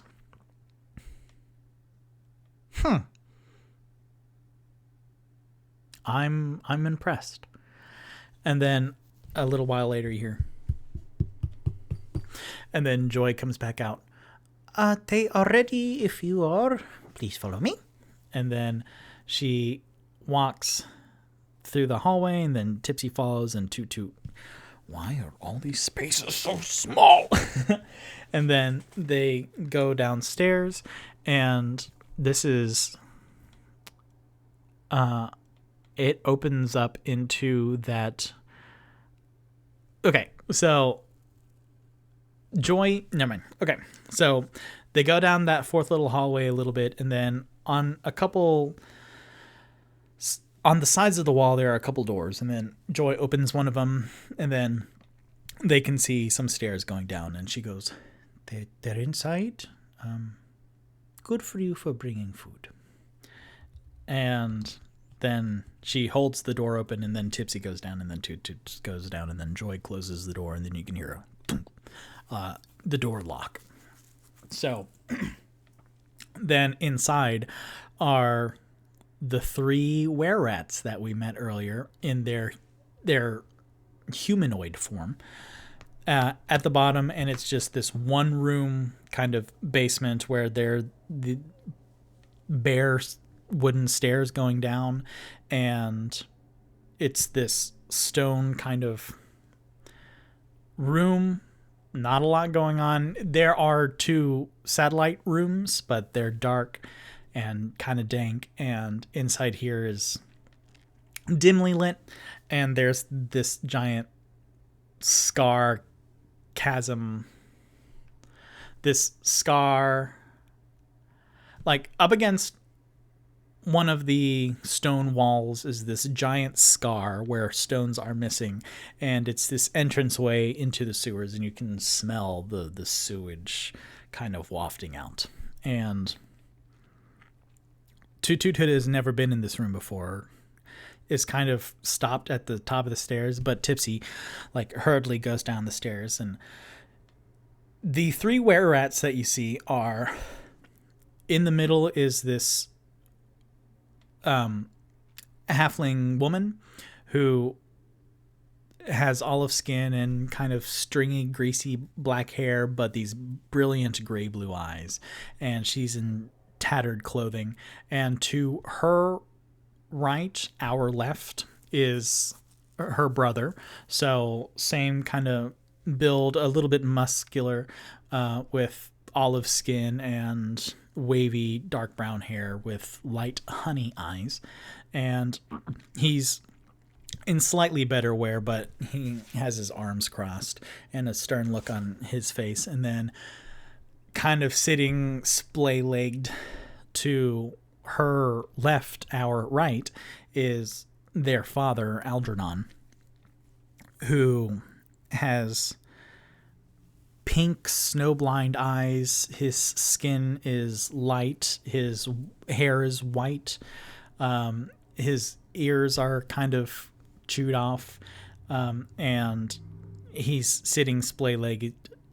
He has on like this threadbare vest and these raggedy pants, and his paws, his hands are rat's paws instead of humanoid hands, and his feet are rat paw feet, and he's kind of just blinking towards the sound of Tipsy coming down the stairs. And Tipsy comes out to meet them and giving a little bit of distance, and he puts down the baskets and goes, I don't mean to be presumptuous or anything, but I thought you could use some food. So I have that, and then he scoots kind of like a standoff a little bit. He scoots the baskets towards the 3 were-rats, and the middle one, Cleo, looks up at him as he scoots the first basket and the second basket, and then kind of scoots the dessert basket, and he goes just a little bit, and then Tipsy, and then he scoots it a little bit more with his foot, and it doesn't go as far either, and so he just kind of like is doing like this funny, but right now it's like it's just this tense, awkward energy in the room, and he goes, come on, just move like the other baskets, or you can't. That one has muffins in it. And then Cleo looks up and, hello, Tipsy. I am afraid I do not know your name. And she looks up to Toot Toot at the top of the stairs. Oh, I am Toot Toot. Hello. I've heard a little bit about you all from Tipsy, and we are here to help you however we can. And then Cleo looks back down at Tipsy. She looks back up to Toot Toot. I am Cleo. This is my brother Remy, and this is my father Algernon. It is very nice to meet all of you. Hello, Remy and Algernon. And then Algernon kind of stares, like he shifts his head to where he heard his name, and then, but he sniffs the air and then leans forward and then crawls on his hands and knees to the muffin basket. And Tipsy goes, "Oh, do you need help? Cleo, does he need help?" And then Cleo goes, "My father is fine by himself. He can handle himself." I didn't mean it like that. I just did. And then Algernon is pawing at the basket, but he manages to get the handkerchief out from the top, and then he scoops up a muffin in each hand, and then like falls back down and splay-legged there, and then just starts hungrily eating the muffin. And Tipsy goes, they smelled really good. I didn't have any, but there's mashed potatoes and mac and cheese and turkey and a whole lot of food for you if you want to have it. And then Cleo and Remy standing there with his arms crossed, and Cleo staring squinted-eyed over at Tipsy. Why are you doing this? The other day, I don't really know. I just want to help you. 'Cause like you seem very capable, but I don't know. There's something that called me to help, and I don't mean to like preside over you or anything. It's not like a power play. I just sincerely. And then you can see Tipsy getting flushed a little bit in his face, and he's getting a little embarrassed, going, I just wanted to help, because I'm normally like a really selfish guy, so I saw an opportunity, and I wanted to help. I'm sorry. I didn't mean to offend. You can keep the food. And then he turns around and heads towards the bottom of the stairs to go up, and Cleo goes, "Wait." And then Tipsy stops. "This is very kind of you. We have nothing to give." "Oh, I don't want anything. I just want to make sure that you're good."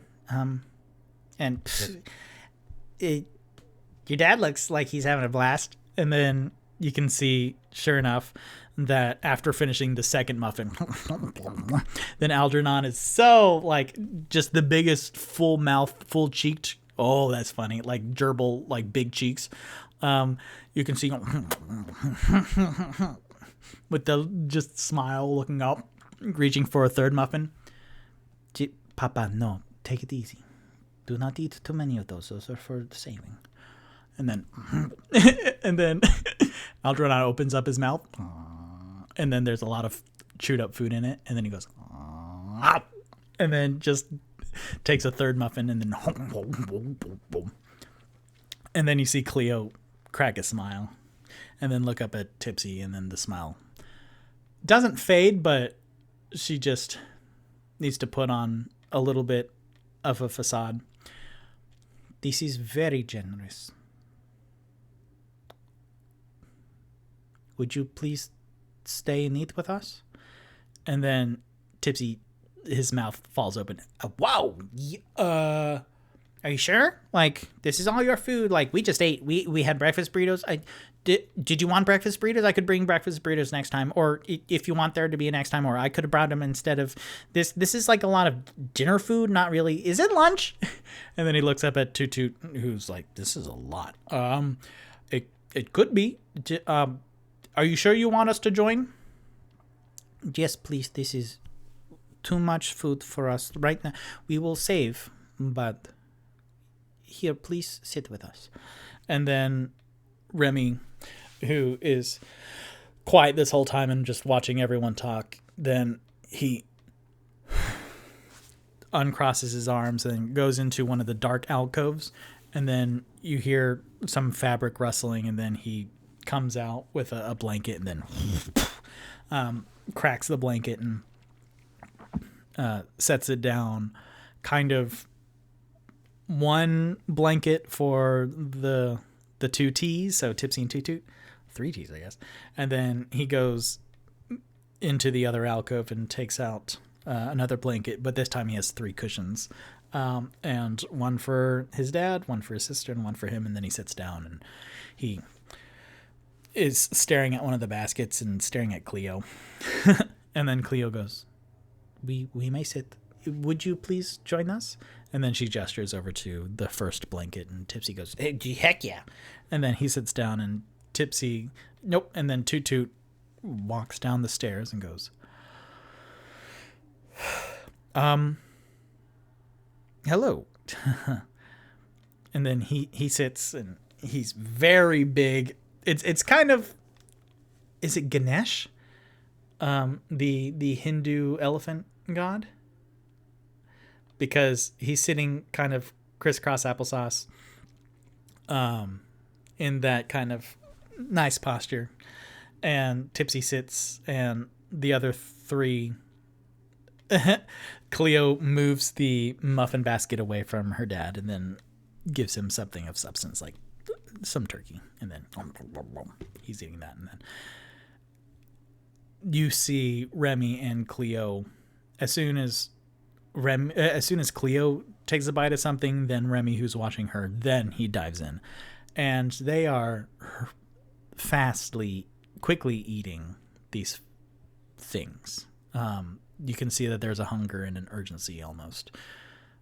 There's a pride to them, but with so much food in front of them, then they show their lower status, and you get a sense that unfortunately they have been really hungry. So this was a blessing, a boon. So they are eating it, and then you hear, oh, this is very good. Thank you very much. This is, And so you hear sounds of ecstasy on one side of the room, and then on the other side, Tipsy and Toot Toot is sitting tall and straight up, and then looks over at Tipsy, who's just grinning. And there's a difference between his Cheshire cat, like mischievous grin, but this one he's smiling ear to ear, beaming. A job well done. And he's watching them eat, and then Tipsy sighs, and then he looks up at Toot Toot, and then in his lap he kind of gives like a thumbs up at Toot Toot, and Toot Toot smiles and watches the were-rats eat. And then after a good just solid munching 10 minutes, then Cleo is closing up the baskets, and then takes them. Cleo closes up the baskets, and then Remy stands up and then takes the baskets and puts them into one of the 2 rooms that kind of branch off from this main space. And then Tipsy goes, well, was it good? And then Algernon, who is still hamster cheek, like, well, does he know common? I don't think so. So then Cleo, who has the sleepy content eyes, like slow blinks, it was honestly the best thing we have eaten for quite some time now. And then she starts scritching to her left, her dad, his back, just like absentmindedly, like it's muscle memory. And now, for the first time in a while, we have full stomachs. So we have you to thank for that. She opens her eyes and looks over at Tipsy, and Tipsy's just still beaming some more. It was very generous of you. I do not know what prompted this generosity, but we really appreciate it. Oh, you're more than welcome. Yeah, absolutely. Tipsy scratches. Oh my gosh.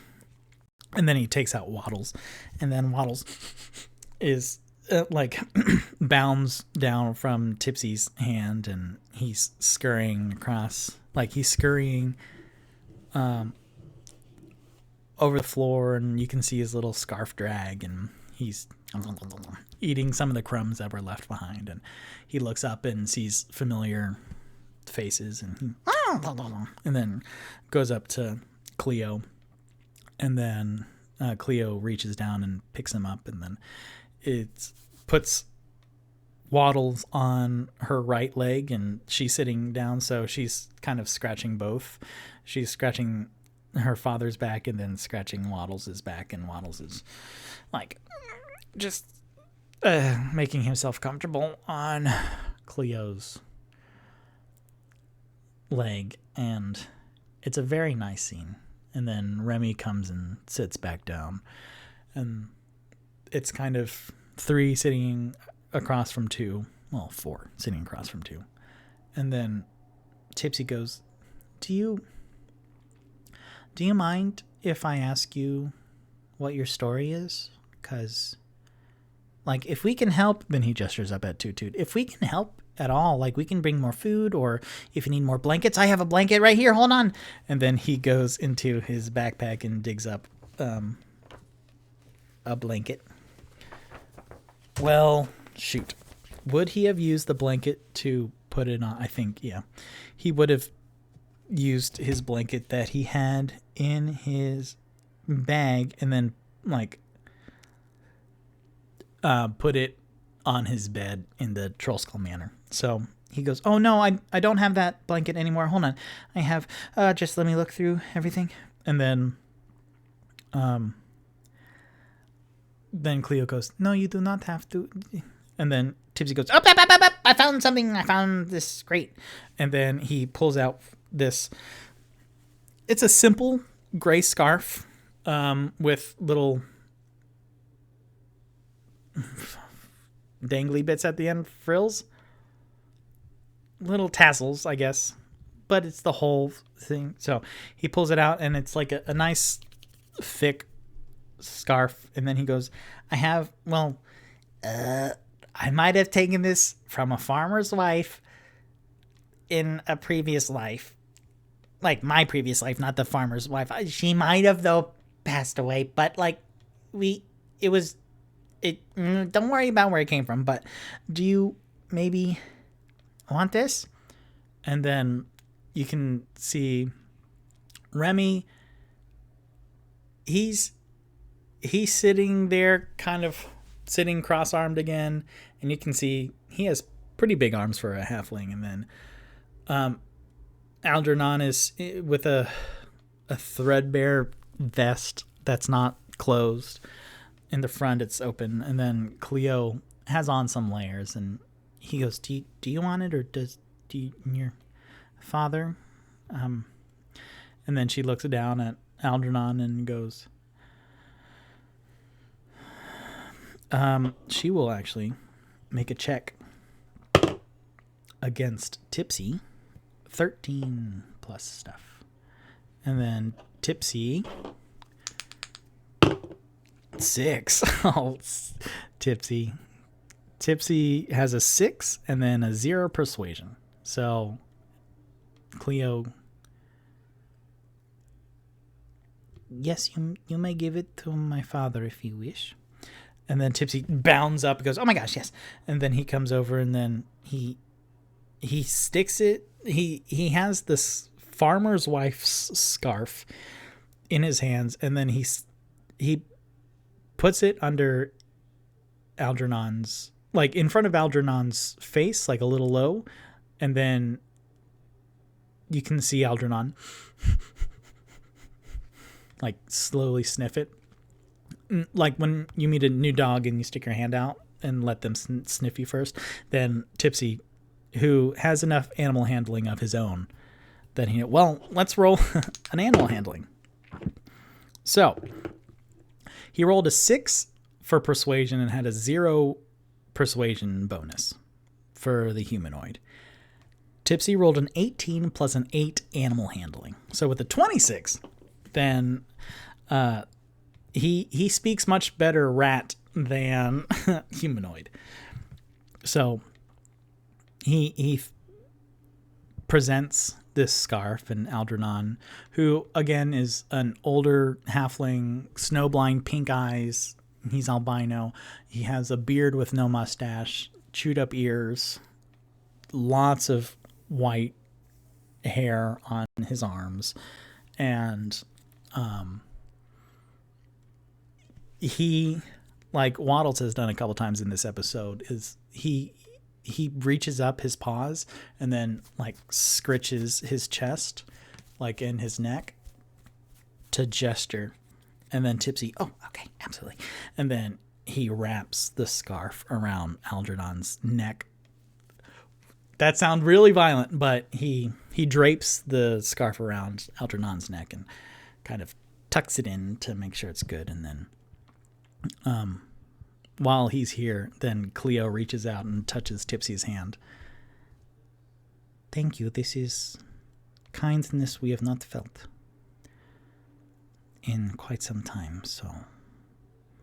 And then Tipsy's staring at Cleo's hand, touching his hand. Uh-huh. You're welcome.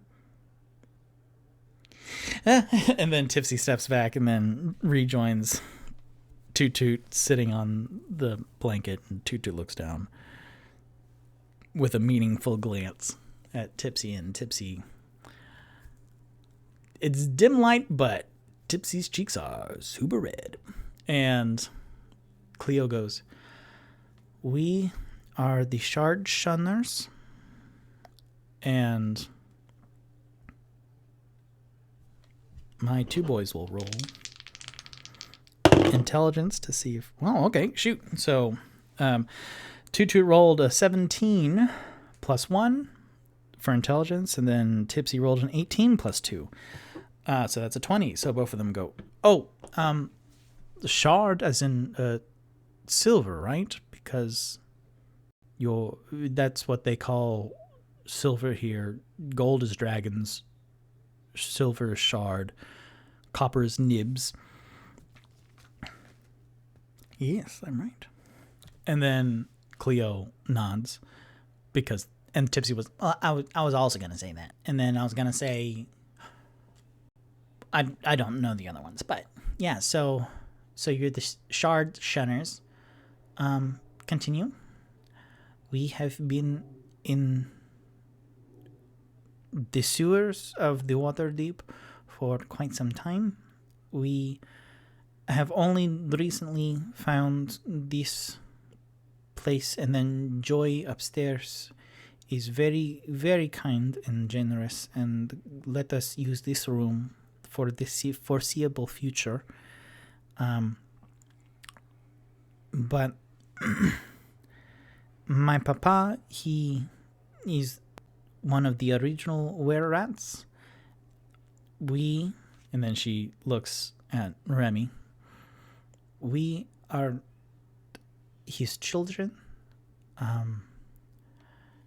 He was bitten many, many years ago. And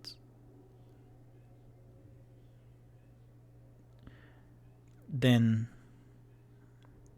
he met my mother, and she tried to help him, but to have this disease is very hard to live with, to deal with, and it became too much. So after me and Remy were born, unfortunately it passed through the bloodline. So we have been cursed with it. And my mother passed away without healing my father of it. And we have been living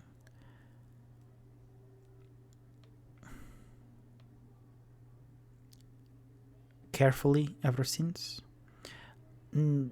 Everyone we meet do not like were-rats or lycanthropy, so we have to be very careful. We just want to live and survive, though.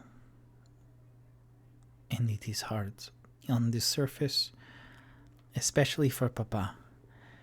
He is unable to go up. So we have been down here, and then when we moved in, then the Zenithar Guild, which is what I am sorry we mistook you for when we first met. We have an uneasy alliance with them. They do not come into this room, and we let them do what they need to outside.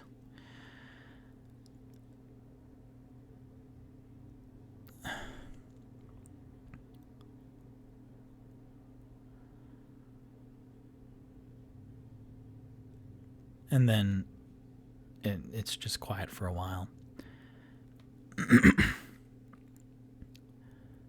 Tipsy goes,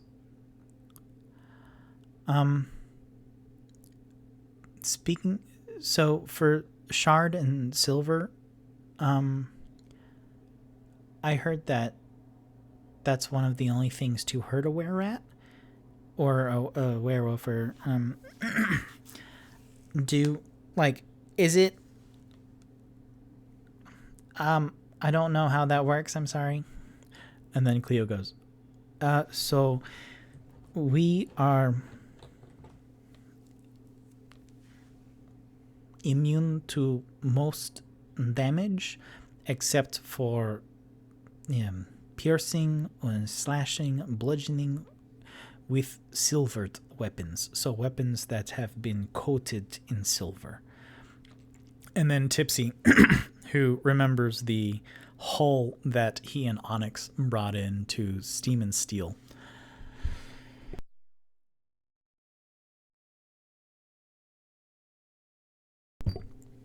goes, so like it's bad only on weapons. We do not like to handle the pieces itself like coins.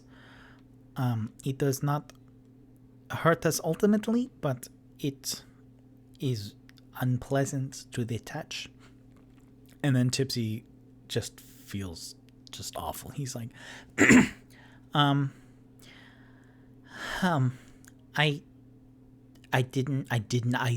promise I didn't know that. I'm sorry.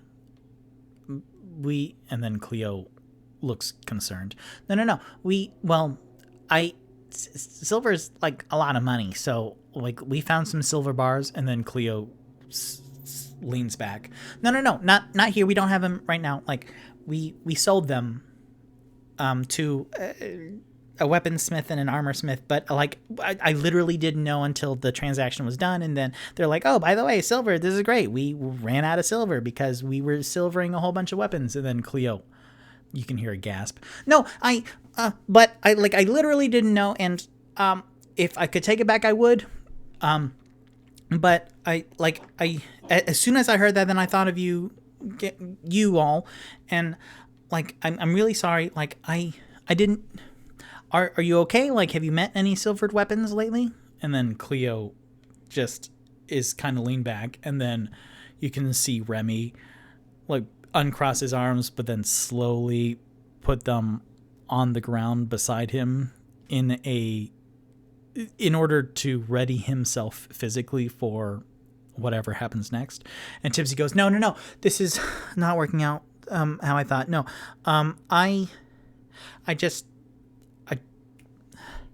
I'm sorry. I don't know. We sold them. I felt really guilty in the past couple days. Yesterday, I don't. I didn't. I'm sorry. But I wanted to give you that food, and I still want to help if I can. And then Tipsy is feeling that he is losing them, and he goes, Is there anything I can do? And then he will now roll persuasion. Unfortunately, it's a very high DC in my head right now. Oh, a 17 though, to a 0. And then Cleo goes, kind of still with body posture, like leaning back away from Tipsy, and Remy, you can still see his arms are tense, and she goes, "No, this is fine, thank you. You may leave now." And then you can see just the hurt splash over Tipsy's face. I'm sorry. I just wanted to help.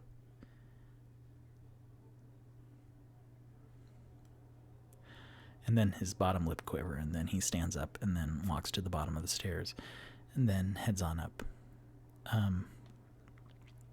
And then he knocks on the door, and he's just at the top of the stairs staring at the door because it's locked now. And so he knocks, and he's waiting for Joy to open it. And then Cleo, still leaning back, looks over at Toot Toot, who is looking up at Tipsy at the top of the stairs, and then makes eye contact with Cleo. And then Cleo looks down at Waddles in her lap, and then up at Tipsy, and then across at Toot Toot. And then Toot Toot, who's marking all this eye contact, goes, "Oh." And then Toot Toot, kind of one arm over the other, leans forward, and then apprehensively reaches out his hand across the room, and then he turns his palm up and then gestures. And then Waddles, who is kind of half asleep in Cleo's lap, Cleo like taps him on the back of the neck a little bit to wake him up, and then Waddles, "Huh?" And then looks up at Cleo, and then nods, and then sees an outstretched palm, and he goes, "Okay." And then he hops down and then into Toot Toot's palm, and Toot Toot, like, you can see every muscle in his body tense up. And then Toot Toot stands up with Waddles in his hand, and then one foot in front of the other goes to the bottom of the stairs, and then goes up the stairs. And by this time, then Joy has unlocked the door and then opened it, and then Tipsy, with his head hung low, exits, and then Toot Toot walks out of the room. And then you can just feel the tension in the room as Joy closes the door and then locks it. And then they exit out into the foyer, and Toot Toot, holding the curled up Waddles, who is curled up in his hand, and then looking at Toot Toot with this. Waddles has a smile on, and then Toot Toot is just staring wide-eyed at Waddles. And Waddles is a perfectly cute little rat, but Toot Toot is just... And then walking down the hallway, and then Toot Toot's like, "Tipsy, Tipsy, Tipsy, Tipsy, Tipsy." And then Tipsy, who is off in his own little world right now, isn't listening. And then they go into the foyer, and then Toot Toot's like, "Tipsy, Tipsy, Tipsy, look behind you. Please take your rat back." And then Tipsy, "How?" And then he reaches up and then accepts Waddles and holds Waddles straight to his chest, and then holds Waddles tightly to his chest. And then Waddles who's still kind of sleepy. Like, I always make myself yawn when I yawn as Waddles. But Tipsy is holding Waddles very close to his chest and then exits out. Thank you, Joy. We might not be back. And then Tipsy walks out of the hostel. And then Toot Toot. Oh, thank you very much, Joy. We may be back. And then Toot Toot walks out with Tipsy. So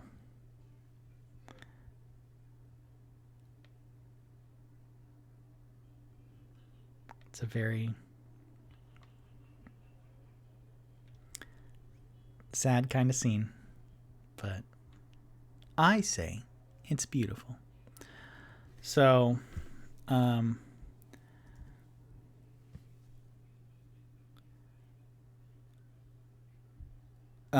give me 2 seconds and I'll be right back. Sorry.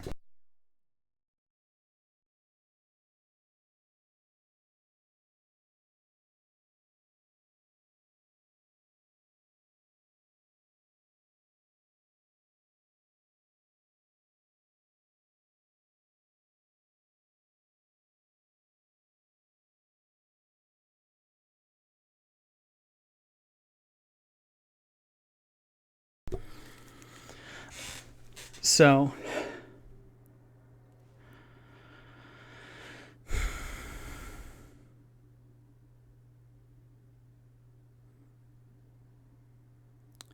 yeah, well, we'll end it there tonight.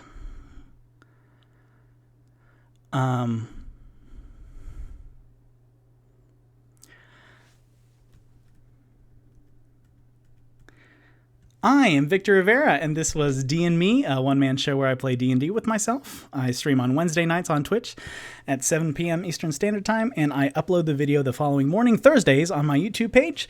So, golly, I'm sorry about that, y'all. One more time.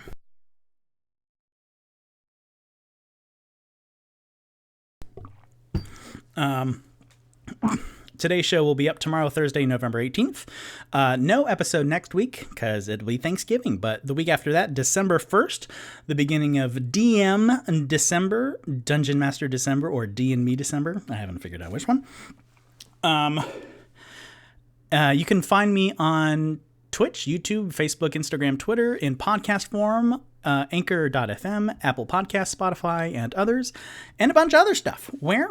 You can find that on Linktree. linktr.ee/DnMeAdventures, N like gnome. And yeah, all that fun stuff. And then I roll to see which characters will give tonight's outro. So, get out of here, Linktree. What are you doing? So, Tipsy's 1, Onyx is 2, Rock is 3, Toot Toot is 4. 3, Rock. I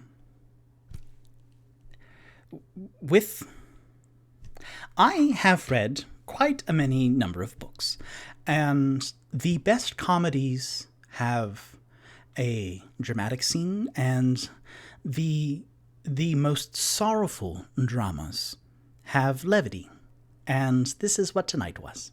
It is flavor to mix in to make it a well-rounded artistic experience. So thank you very much for experiencing this with us. Next week is Thanksgiving, and we here at D&Me are thankful for you, the audience. So thank you very, very much for your views and support and comments and likes and all the D&Medias and stuff. Please, for all of us here, have a safe holiday, and thank you so much. Good night.